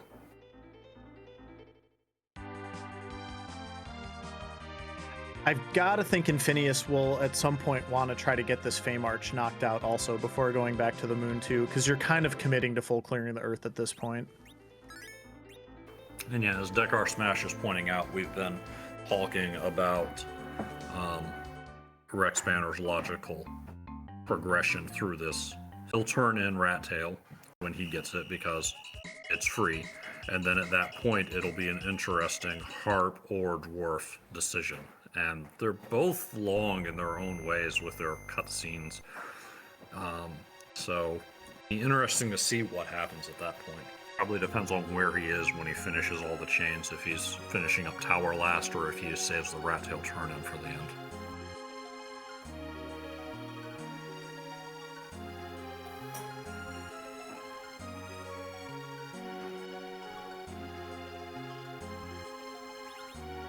Or Rex could get his own key item rabbit hole that he feels compelled to chase because, hey, I've cleared out the moon, let's see if it has value.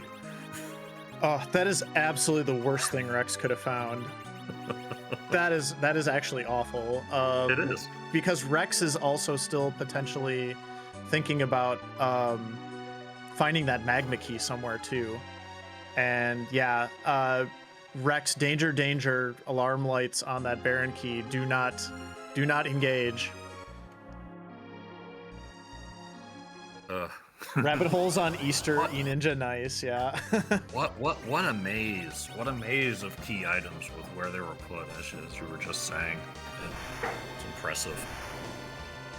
I just know when I've quick gone to the moon like this, and I know we're going to get music here in a second, but we're definitely going to see Rex. Well, maybe we're going to see Rex do the hook route. Never mind. Okay, it's music time. We're going to let y'all listen. Enjoy. We will be back with more thoughts in a moment.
You Dark Elf for cutting off the song.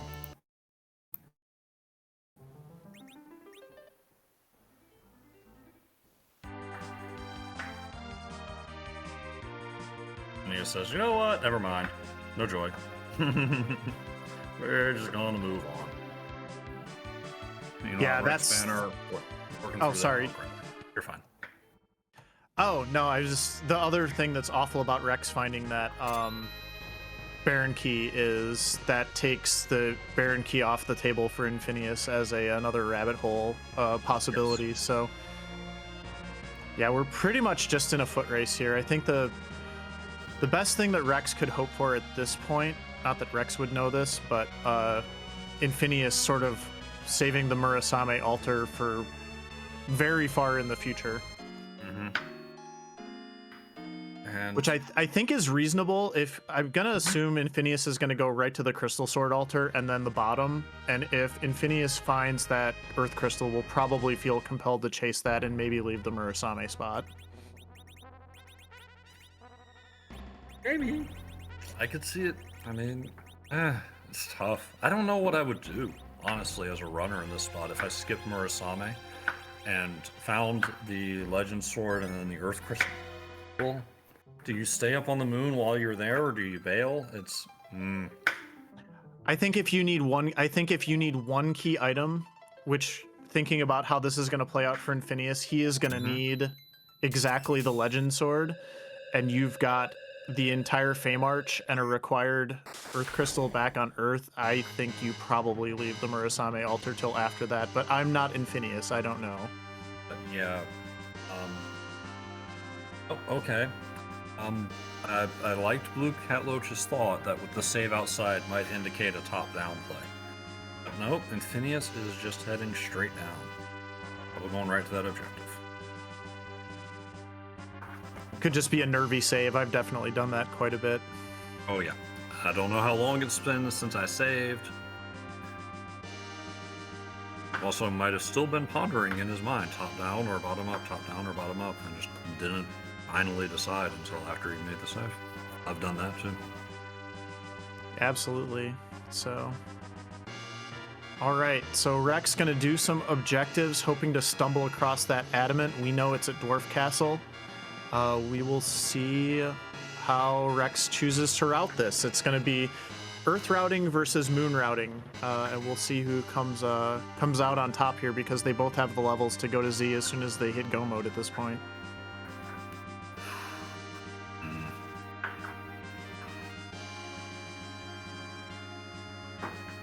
Said it a few times already, but I feel like saying it again. I love the Divergence. I love the way that the key items have ended up in this seed and made it like almost impossible without a spoiler log to run a perfect routing. Like, there's almost no way to avoid some of these rabbit holes, and it's been very entertaining to watch. Yeah, I totally agree, and I do think that's one of the interesting things about this format is it's very, very easy to almost full clear or full clear a seed if the last item's in the logical spot that you would check last, and some runners just have an uncanny knack for sidestepping rabbit holes, or at least enough rabbit holes in these high completion percentage seeds that it really can make all the difference and make up for either little mistakes along the way or slight differences in skill level and all of that kind of stuff. So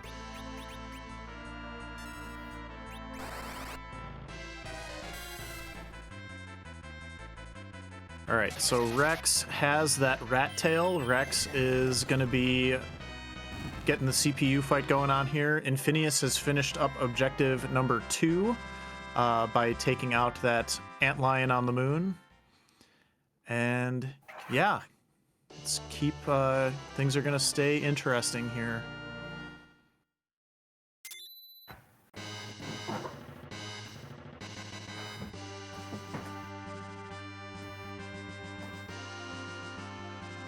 And what are you gonna do with the CPU, Rex? You're gonna bounce us afloat?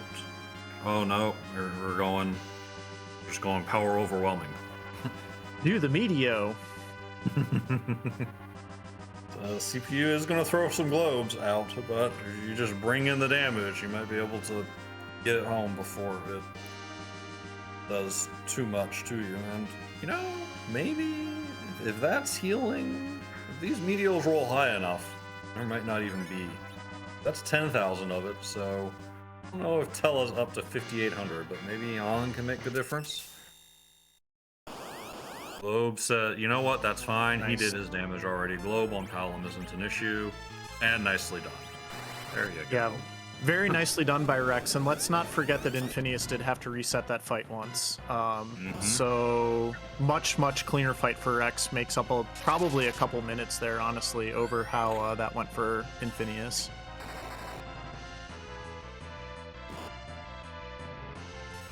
Yeah, there's a lot of...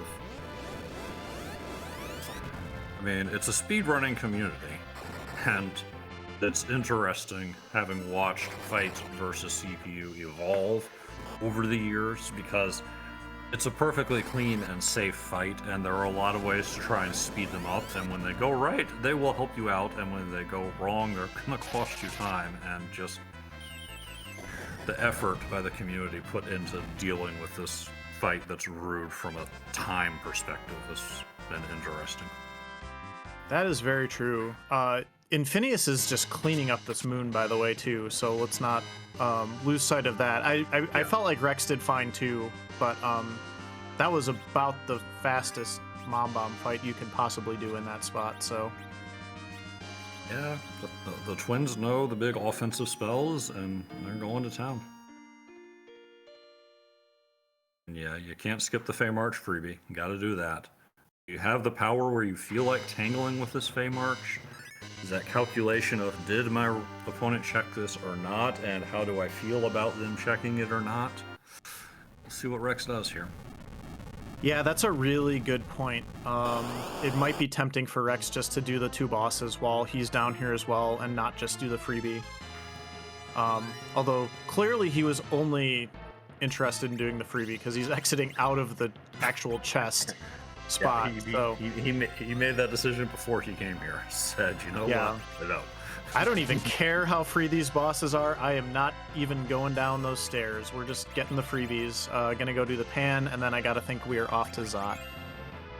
Yeah, could be a case of, if it really is Fey March and my opponent didn't follow my routing, I'm doomed anyway. We're just gonna leave it behind and hope that's not the case. Yeah, having an objective still to check makes a lot of this other these other things very, very secondary. I know for me, if I do a very early moon grind or giant grind like Rex did, I might feel more inclined to do the Fey March, just because you think in your head that's probably the most likely thing for my opponent to fade on the overworld. But I think this is really good discipline by Rex, just to kind of do the freebies, get that other objective done, and hopefully trip over the Adamant Rock in the meantime. Yeah, and I completely agree with everything you've said there. And Rex also dropping the underground save, so more interesting there with Earth Crystal in hand. Yeah, I was just thinking that too, actually. That's I'll be curious to see what Rex decides to do here. After checking the Sheila checks, we know the Rat Tail is the Twin Harp, which is also not required. Probably not very appealing to Rex also at this point, but boy, this is very interesting times we are commentating in, Commander? Indeed, indeed. So he's gonna finish up sitting in Baron. Yeah, Zot into Baron has to be really... It's been said in chat, but Zot into Baron has to be really tempting. You finish up Zot, you don't have everything, you're standing right outside it, Baron's a double. Yeah. Can't really argue with that if that is what Rex decides to do.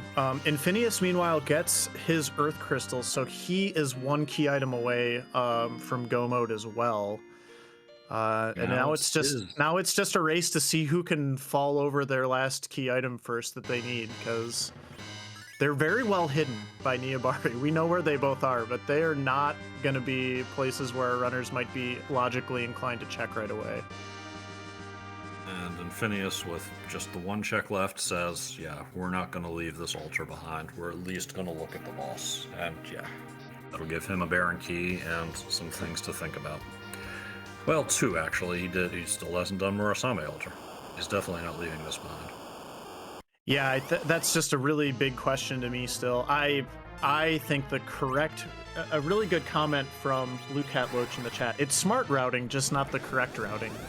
I kind of feel that way for both of our runners. There are going to be some smart routing choices that they could potentially take that we just know are not going to be the correct thing to do. And it's going to be really interesting to see basically what they do from here. Rex, where are you going? We already have that key item. You know, it's been a tense 90 minutes. Oh yeah, I'm absolutely sure, kind of like you were saying a little while ago, both of our runners are just waiting for that that dot done to come in from their opponent at a hour 36 into a seed like this when you're just missing one key item. It's so nervy. And there's just a certain amount of muscle memory, like that save when bringing the pan off, when bringing the pan up, you know, a little muscle memory, if that's a habit of Rex's, then, you know, makes perfect sense. And the number of times that we've just had to say, running these flags at the very beginning, bedward is on, bedward is on, bedward is on, you just are used to turning left at that spot. Oh, absolutely, yeah. Especially like you said, in this format, that has become second nature. But yeah, Rex is in turbo mode here, not even stopping to save. Definitely feeling good about the party. This could be Wyvern, by the way. We have not seen Blarg yet. Could be a Blarg. Blarg! I'll need some veils. Quick. Oh no, Rex. Oh, when did you last save, Rex? Oh no. I think it was before the pan checks, which is fine. Oh, it was outside for blue. It was a Sheila too. Okay. Yeah, so it's just going to have to rerun the tower again here. All right, Infinious is done with the bottom of the LST. Now we get to find out if Infinious is going to do that Murasame check or go do Zot, which, yeah, going to do Zot makes perfect sense to me. We know it's the wrong play, but... It's an objective, but cleared out so much of the moon. Oh. Infinious did also... Clearing the moon in the group stage. Burned hard. Infinious did also get that Baron key now as well. Yeah. He has that Baron key. So I think, again, we've been talking about logical routing. I think Infinious's logical play after doing Zod is going to be to do Baron, so... Yeah. So, oof. Yeah, no, it makes sense. The logic is sound. Earth into Baron is 3 checks, and one of them is an objective. Just isn't where either of our runners need to go. Yeah, I mean, I think kind of looking at this, Infinious is just so much closer to the end of the seed than Rex is. It's really just going to come down to, does Rex somehow figure out to do Dwarf Castle before Infinious does everything else, or just goes back up to the moon? Because I think it's pretty clear what Infinious is going to be doing for the next 5 to 10 minutes. I don't know if Rex kind of follows the same path here. I think it's probably Infinious's match to lose, but if Rex can somehow figure that out, or just kind of get to Dwarf a little bit quicker, then, you know, we're game on again. I mean, that's the thing, is that what does Infinious do when he finishes Baron and comes up empty? Does he commit to that Murasame fade and decide it's Feymarch time? I don't know, honestly, what he wants to do with that at that point. That could be, this race might be close enough that could be the difference. I mean, I just think about it logically again, and, you know, simple math says you go to the Feymarch because it's 2 checks versus going back up to the moon for 1 check. But at this point, you know, you're just in the race. You're making decisions on the fly. There's no right or wrong answer. So we could just see Infinious go back up to the moon too. Infinious's Hallam also manages to dodge that Blarg, so didn't have to rerun Zot there for Infinious. Very, very fortunate. Hey, we found a ninja. But also, Infinious did save outside the room, so it would not have cost him as much if he had. That's true also, yeah. So, yeah. Yeah. Rex finding Team Easter at the top of the Tower of Zod. I appreciate how that worked out with the naming scheme.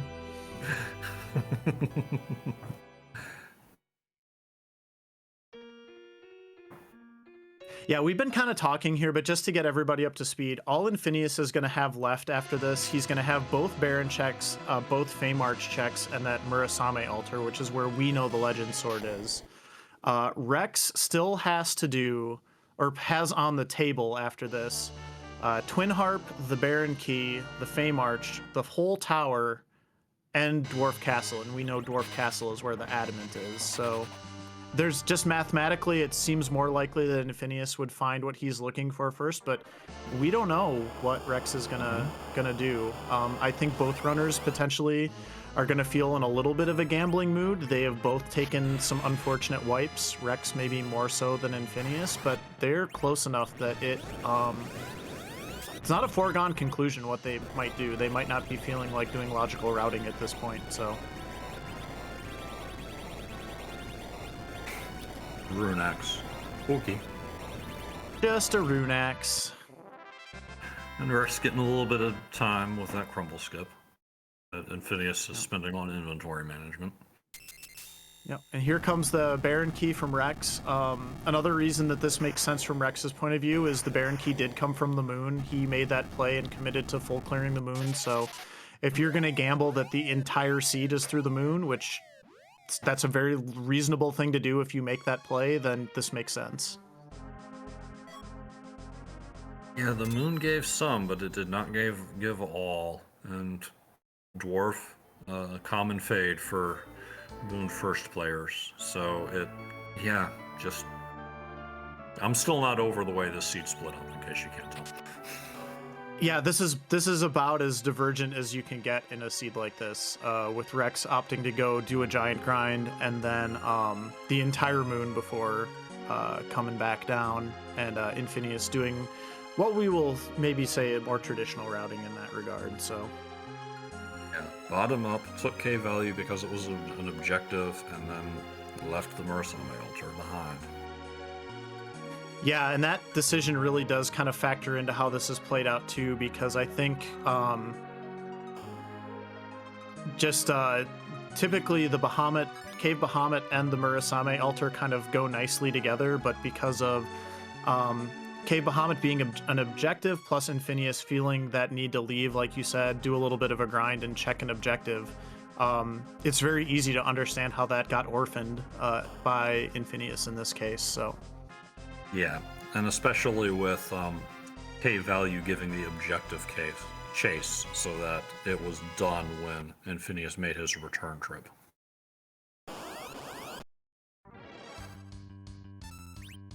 Now, Rex is a little bit ahead here in the Baron check itself, getting to Ruby.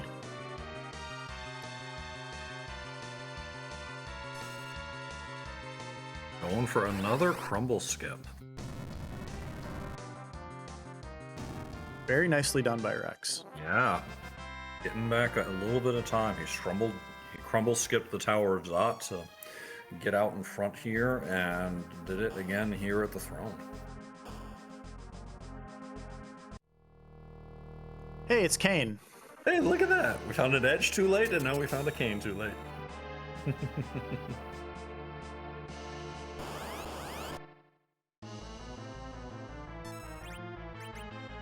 But yeah, I feel like you definitely look at the basement here. You're already there. Grab it. Make it happen.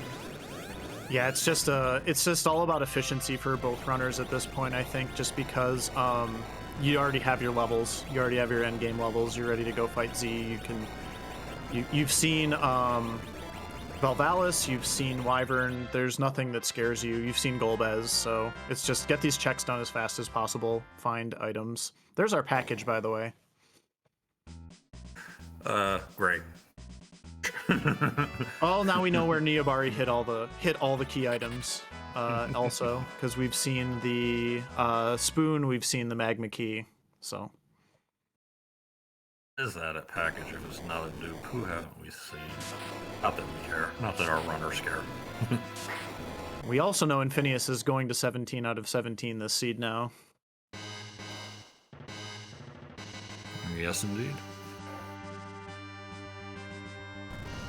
And Rex probably will too, unless he resets out of top of tower or does dwarf before tower. Hey, Cal Cabrera.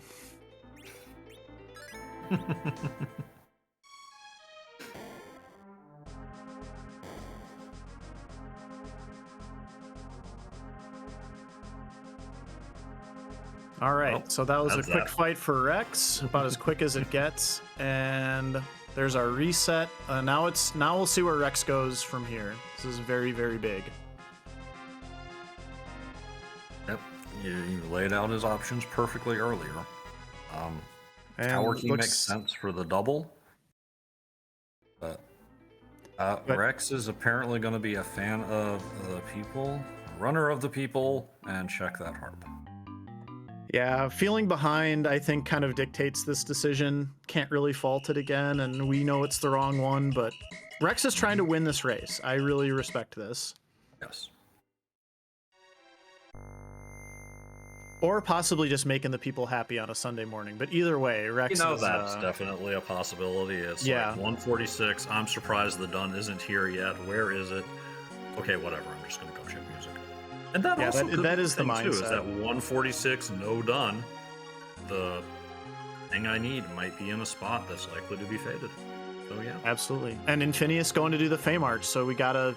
We're seeing the same... Seeing the same thing here from Infinious. We're gonna just kind of be waiting attentively here. Both of our runners have decided that they don't want to route most efficiently, and then we just get to wait and enjoy this encore of music, which will be nice. They're both going to last location. Their things. Well, we know Infinious will now. Rex remains to be seen. Maybe, but I'm pretty sure Rex is going to tower after this with his double. I actually think if Rex is choosing to do Twin Harp, that bodes well for him doing Dwarf next, but we'll see. Fair. Yeah, or Fey March. He could do the Fey March next. I mean,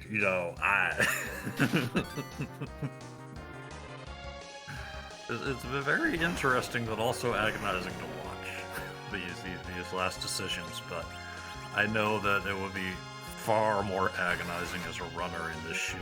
Like, where is my last item? We are almost 2 hours in. Why can't I find this item?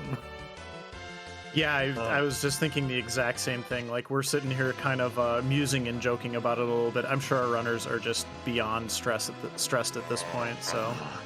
Yeah, match 3, round of 32 in the brackets, but we will take a pause from our speculations and get this lovely Crystallis music one more time.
Probe. Hey, I was close. It was pretty worthless. So, all right, Infinious has the information that he needs to go back up to the moon. Rex has learned that music is nice and all, but nope, that's not the answer. So, on we go. Where does Rex go next? I think that is the thing here. And Commander, you called it. Tower. Yeah, once that double, just it makes sense. Yeah, this is the logical play. Absolutely. That's too bad. We'll see what happens though. We're not to the end yet, but we know Rex has a lot more work to do than Infinious at this point. Yeah, this is definite advantage Infinious now. It just needs to go on up. He's done everything else. I could see Rex going to Dwarf after this, because it's nearby. You don't have that long walk down the Fey March. It's a main check versus summon checks, so I could see it happening. But I think so too. I think that that's reasonable.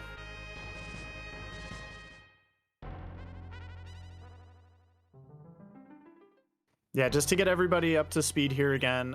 So this is Infinious's last check. He knows the Legend Sword is here at the Murasame altar. Rex has both tower checks, both Fey March checks, and Dwarf Castle.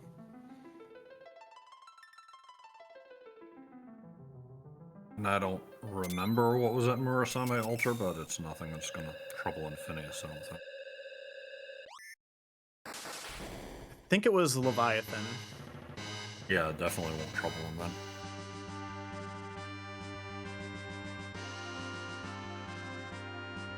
And yeah, that's reminding us that Rex didn't even look at the Fey March bosses. So yeah, that another thing that I feel might push him to Dwarf when he's done, if he's already like, oh, not Fey March. Yeah, I think so too. So yeah, we'll see. Remember that Infinious had a very difficult time with this Valvalis fight. So if Rex, gotta assume Rex is going to get through this a lot smoother with Nuke. Oh yeah. This might be a pretty quick tower for as quick as tower can be, but I mean, Infinious is going to be done after this, so we'll see. I think Rex is going to need probably a wipe, assuming perfect routing from Infinious in order to equalize this, but it could be closer than we think. Yeah, I do think that Infinious is about one Z fight ahead. And this isn't for either runner. This is not an ideal party. You don't have, I think, Yang's doing some good work, but that's with a Thunderclaw on Leviathan. You don't have the kind of melee damage that makes me really excited about hybrid strats, but also a Nuke and a Whitecaster alone does not a Reflect strat make. So, I mean, it's certainly a doable Z fight with the hit points Forum has on her for being your healer, but it's not a perfectly straightforward breezy fight either. Yeah, I mean, I think the thing working against Rex here is just those HP totals for Infinious. Like, Infinious would have to have something go horribly wrong to wipe Tizzy at this point. Yeah, and especially if he drops that Adamant on Forum to protect her from a high roll Big Bang, then, you know, if everything else goes wrong, you can just revert to Forum stays alive, keeps that super beefy Yang up between Big Bangs, and it won't be fast, but you'll get through. Yeah. Does Infinious feel behind enough to push something a little harder that ends up going south? I don't know. I think Never you take just Z for granted. I do know that much. Yeah, I think at this point you just have to. I think you feel behind and you have to go in as is. I don't see Infinious even menuing unless he has to adjust something critical that I'm not seeing, or maybe he'll get like another adamant armor here from Kokol, because that's actually possible. For those who are still new to the bracket flags, Kokol is not going to forge an Excalibur here. He is going to forge a random tier 7 or tier 8 item, which could include an adamant armor. I had it happen to me in my first ever bracket seed, and it really tainted me how I feel about this format. I'm not gonna lie. Like, I got a forge. It could be an adamant armor. Nope, just a crystal sword.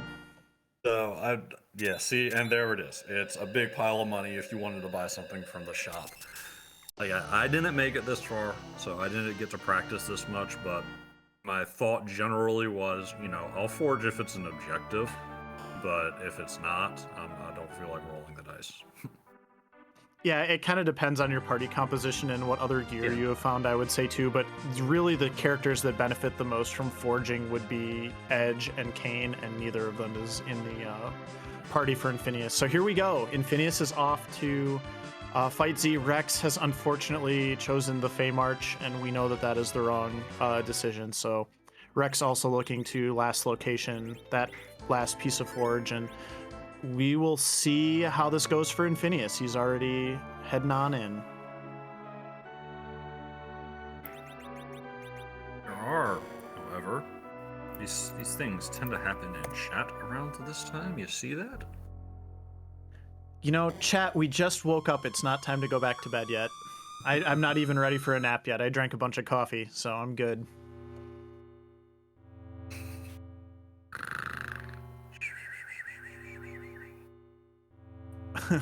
No, this isn't what chat's about. So, you've seen a lot of things shuffled around in this randomizer, everyone. But we don't move Zeromus. There was no chance of finding Zeromus atop of tower. That would just be silly.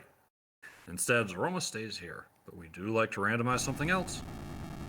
What's in my Easter eggs? I think it's more a Valentine's chocolate. Oh, fair. Yep. But yeah, we're gonna see a shifted, randomized Zeromus sprite here momentarily once Infinious throws the crystal, and then at that point, it is time to ask everyone's favorite question in the free enterprise community. Commander, do you want to do the honors this morning? I'd be glad to. Whose butt are we gonna kick this morning? Yes. Whose butt are we going to kick this time zone? And will it be cute? Lucky Sevens from Rex on Odin. Sadly, Gang will not be going into an FF7 induced battle rage.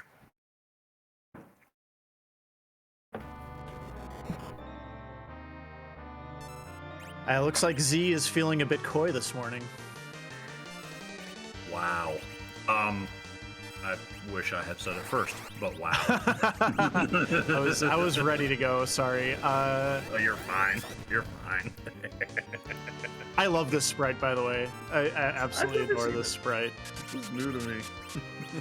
It looks so real. Like I just want to reach out and. Well, you don't pet fish. What do we do to fish? Stare at them and tell them they are pretty. Yeah, I could see that. I think we are doing, Infinious is doing reflex strats here too, so we got some nukes, we got some whites, Yang is playing, hold this Star Veil, please, Mr. Buff Karate Man with 5,600 hit points, so. And he can, don't know if we have any Cure 3s or Elixirs sitting around, but he can do a little bit of playing Chemist if he feels the need. Yeah, this is a very safe setup for Infinious here. Very, very smartly organized, I would say.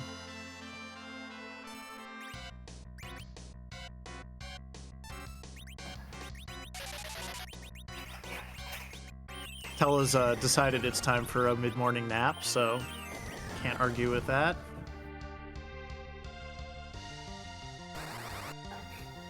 You know, if you have to suffer through the long animation that is a white cast being reflected, you might as well move a potion to the top of the inventory while you're there.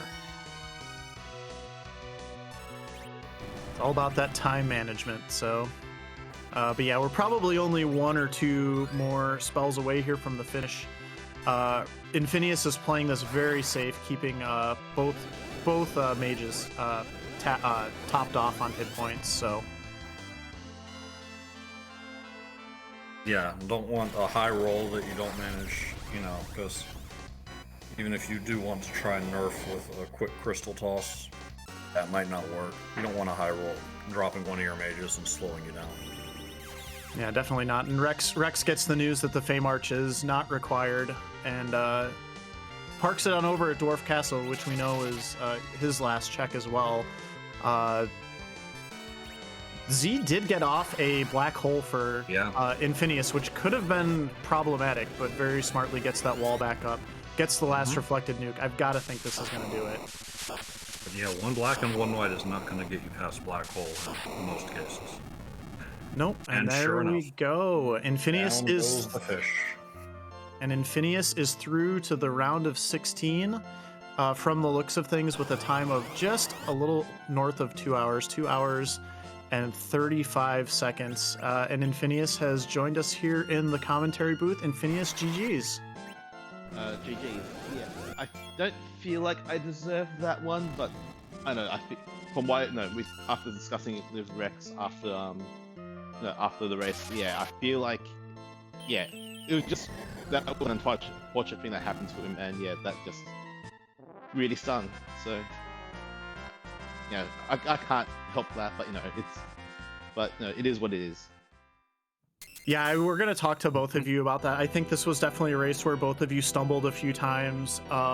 Routing did not necessarily work in your favor. It looks like Rex is currently last locationing. The other half of his forge, you last locationed the Legend Sword at the Murasame altar. I've definitely been in races like that, and you just don't feel good about it at all as things are winding down. But just kind of, how did you sort of handle the end of that seed when you were just looking for the Legend Sword there? Well, by the time, so I had my eye on the race channel thinking, okay, it's got to be coming soon, right? It's got to be coming any time. And then by the time I start getting to the zone, so I was like, okay, maybe I have a shot. But no, but my habit is like I DM my .dun to Discord, so I don't actually see, I don't actually watch the channel once I get into my Zeromus fight. So I know, kind of nervy, but like I just need to know, I just need to execute, and like that was a very tricky Zeromus fight because I only had one Moon Veil, so and I knew I wasn't going to be able to get enough spells in before the black hole, so I had to like take measures to make sure that I could still do the fight. Also with one life potion. That's the other thing. One life potion. Yeah, you handle it well though. But yeah, we're commenting on that up here. If you go back and watch about how it's a very doable Z fight, but it's no gimme. And yeah, definitely being low on those supplies tips it towards that no gimme side of things. But very heads up of you to see that coming. Well, also that start of the seed was wild. Oh my! It really was. Yeah, I was just gonna ask about that actually. So I want to just kind of tee that question up because we're gonna ask both of you this. But what is your mindset when you get an adamant armor 3 minutes into a seed like this? Okay, so I actually think I did this. I think in retrospect, I think I made the wrong decision. But like, I think what I was meant to do is I was meant to see who the character was on the hook route, and see and then if that is a good melee attacker like I know Kane or Edge, I'm meant to just take that and put the Adam on him and just work everything else out later. As it turns out, I put on Eddie first because I knew that he was the most disposable of the people I'm going to have there. So if I have to give the Adam arm to someone else, like say Palam, yeah, I can just do that and don't feel too bad about it. Yeah, that's a good thought. I think we were both secretly rooting for the spoon to be at Antlion or just somewhere early on just to really kind of turbocharge that seed. But you were very, very correct in pointing out that it's not a immediately obvious, like, what do I do with this? Yeah. Oh, I mean, Infinious knows that my rooting for that spoon was anything but a secret. I knew. So, yeah, like, as it turns out, like, I didn't get terribly punished for it because it was only a sit there. Like, I even just reset out of that. But yeah, getting Palom online, that was a fun idea I came up with on the spot. Yeah, we saw that. With that, like, I haven't seen a reaction grind in a long time, and that was just another little thing that hasn't been needed to come out that came in handy. Yeah, like it was. Also, lucky that I got the first fight. I mean, come on, like, that helps. That's really lucky. But like, I don't know.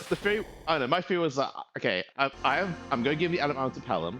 I just need to give a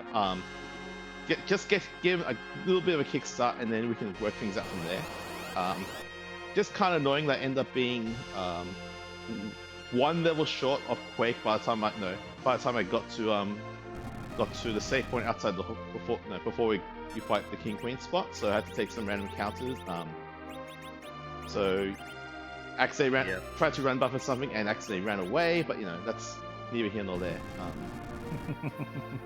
It was I think it was a nervy seed. I think we can all agree on that. But yeah, that reaction grind was really smart. I think the Palom was the best available early character option, but both you and Rex were just kind of, you had a lot of options. You got the hook, you got the sand ruby, you got the darkness crystal, and they were just nobody particularly exciting.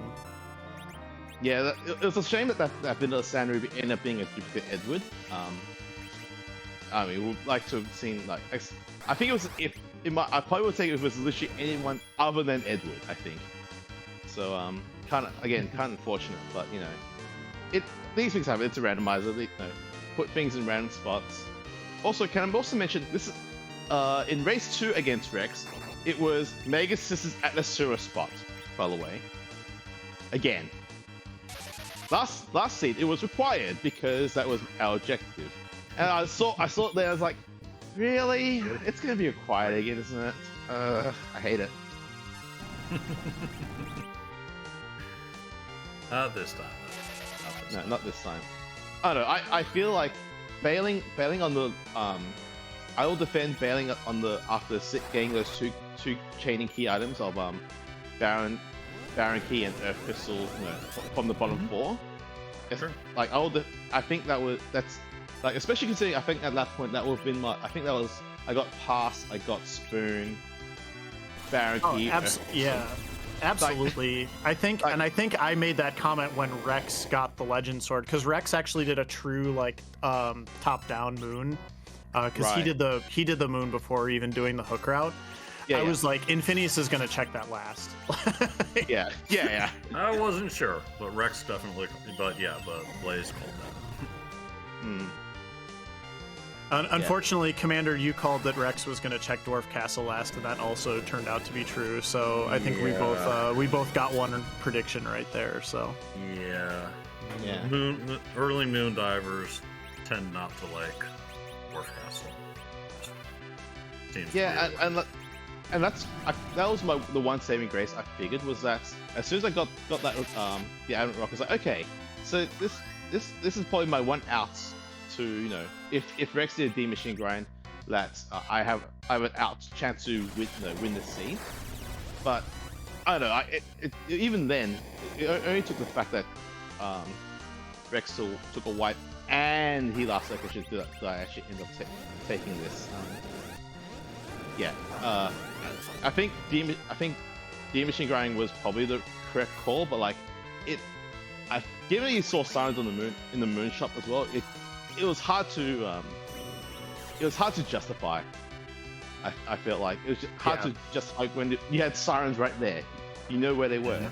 So I'm with you. Like, my feeling on D machine grinds in this format is it's like you only do it if you need the power, not necessarily like the levels. And you had the adamant armor on the Palom already, so to me it made sense. And you knew where sirens were, which was just a little bit of extra bonus. So no, I thought both plays were defensible. And I mean, if Rex had cleanly gotten through that D machine grind, all other things being equal, this race would have been under 5 minutes apart for sure. So yeah, definitely. But that's just how it goes sometimes. I know you and Rex are really good friends also, so I just I'm sure that was kind of weighing on both of you throughout this series, and I just want to make sure it's acknowledged and say GG's to both of you, and thank you so much for the entertaining run this morning. Thank you. I thank you to both Lee and Hart and you Blaze for doing comms. Thank you Ninja for doing tracking. Thank you Yabari for doing restreaming and rolling. Oh my god, what this a 3-minute Adamant armor? Are you kidding me? Looking happy. So look forward to progressing through, and again GG's to Rex, because it always sucks to lose in such a fashion, but I know he's going to bounce back, so and he'll be stronger for it. Absolutely. Well, we're done with Rex's run. Also, Commander, do you have any last questions for Infinious before we send him on his merry way?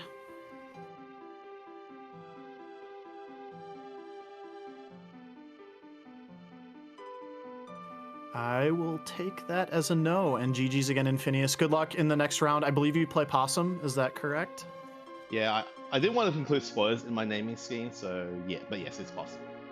Oh yeah, that's fair. Well, that one was decided about 3 days ago, so I'm feeling okay spoiling that for everybody. Sorry, everyone, but yeah. Fair. But good on you for not wanting to do that. Fair. All right, again, thanks everyone, and I'll catch you all later. Later. Hi, Rex. How are you doing? GG's. Good morning, folks, and evening. Not bad. Slightly sad with my wipe to the D machine grind. That really hurt. Yeah, we felt really bad about that too, and I know that you are a very veteran, knowledgeable runner, and that is not something that typically would happen to you. So definitely feel bad about that. I don't think it was the only thing that made the difference in the seed, thankfully, based on the time spread. But boy, we would have loved to see we would have been within a couple minutes for sure if that had gone off smoothly, and I'm sure you would have felt a little better about that too. So.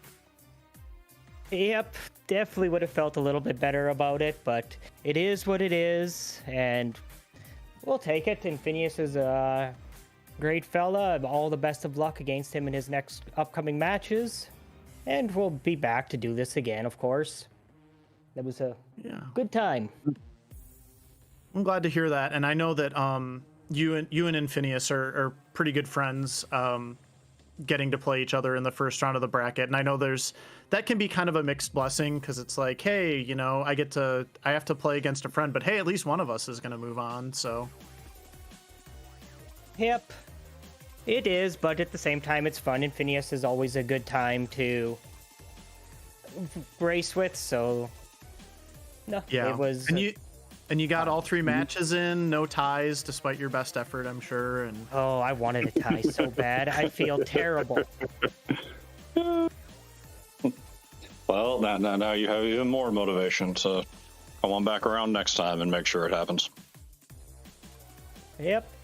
Have you had any practice seeds where you got an adamant armor 3 minutes into the seed like this one gave you? No, that was a rather nice surprise. So... And paired with just incredible options at who to equip it on, with such hits as Porum and Edward and Tella and Sid. Yeah. Hey, I had to let Eddie do some use. Like, you know, he can be useful. Had I found an earlier spoon, you know, that might have changed how I did everything, but... I know we were rooting for the early spoon to go along with the early Edward and Adamant, but alas, Niabari hid the spoon very well. Niabari hid the really top end DPS characters pretty well. So it did just make for a really interesting seed, and I know we were just really hoping that you would stumble across Dwarf Castle a little sooner than you did. Logically, it felt like everything that you chose made sense, but we were in no mode in the booth as soon as you found the Earth Crystal, actually. So you were the first one to the Earth Crystal, so pretty early on relative to the end of the seed. And you know, what was your kind of thought process kind of going through those last couple checks? Were you thinking about gambling? We did see you do Twin Harp first. Yeah, I was trying. My first checks were just stuff I got from the moon.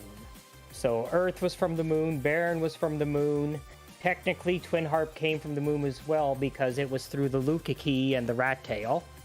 So I wanted to check all the stuff from the moon to validate my early moon dive more than what it already had been validated.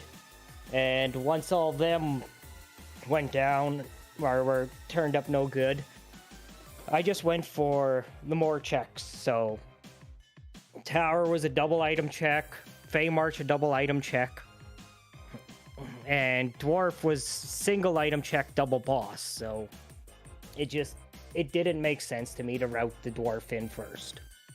As much as I wish I did, it just logically it was not the correct play.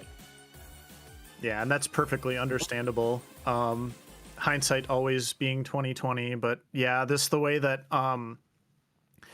because Infinious had a couple stumbles as well. So if there had just been a way that you could have bypassed a rabbit hole or two, we were really thinking that would have made for a super close finish, and it probably would have, but alas, it was not meant to be. Nope, it wasn't, but it was still a good time. I enjoyed it.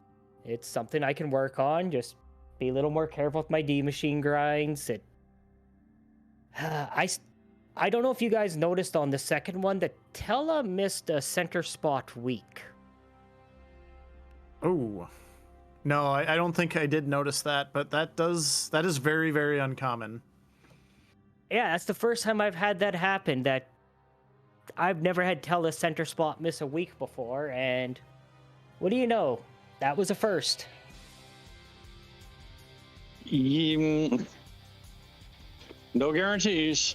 No guarantees. Yeah. Rough. But we gotta have some fun. I got the nice little kamikaze kill on Zeramis at the end. And on Rubicant, you had a nice kamikaze kill also. Yeah. Yeah, and on your way out of the tower. You know, Rex, I blame myself for this whole Spoon War thing. Blaze and I were saying, you know, wouldn't Spoon at Antlion be great? We should have specified the location and not the boss. That's right. Good call. Well, yeah, Antlion was in his natural habitat, the moon, so everything there was pretty normal. Yep. Well, Rex, I just want to say GG's again. Thank you so much for all your positivity. You're always such a wonderful person to talk to and have around as part of the community. And I really hope you had a good time participating in the tournament. Way to make it to the brackets and push Infinious to 3 games, and 3 very close games too. Oh, wow. I have nothing but good things to say about both of you, and I just, hope you have a good rest of your day. Or do you have any final thoughts on anything that you want to share with us today? I just want to thank you guys for everything you've done. To you and Commander for the commentary during this race. Neobari for another wonderfully rolled seed. Ninja for pushing the buttons. And just the whole Free Enterprise group for putting these on. It's all volunteer. It's absolutely wonderful what you guys put together, and it's a great time. I enjoy it, and I encourage people to give it a try. Like, no matter your skill level you feel, try it. You may be surprised at where you end up. Well said. Yeah. Well, thanks, Rex. Hope you have a good rest of your day. For everybody out in the Free Enterprise chat, let me just kind of pull up the schedule for the rest of the day, because we have a lot more really exciting Game 3s going on. This is the last day of the round of 32.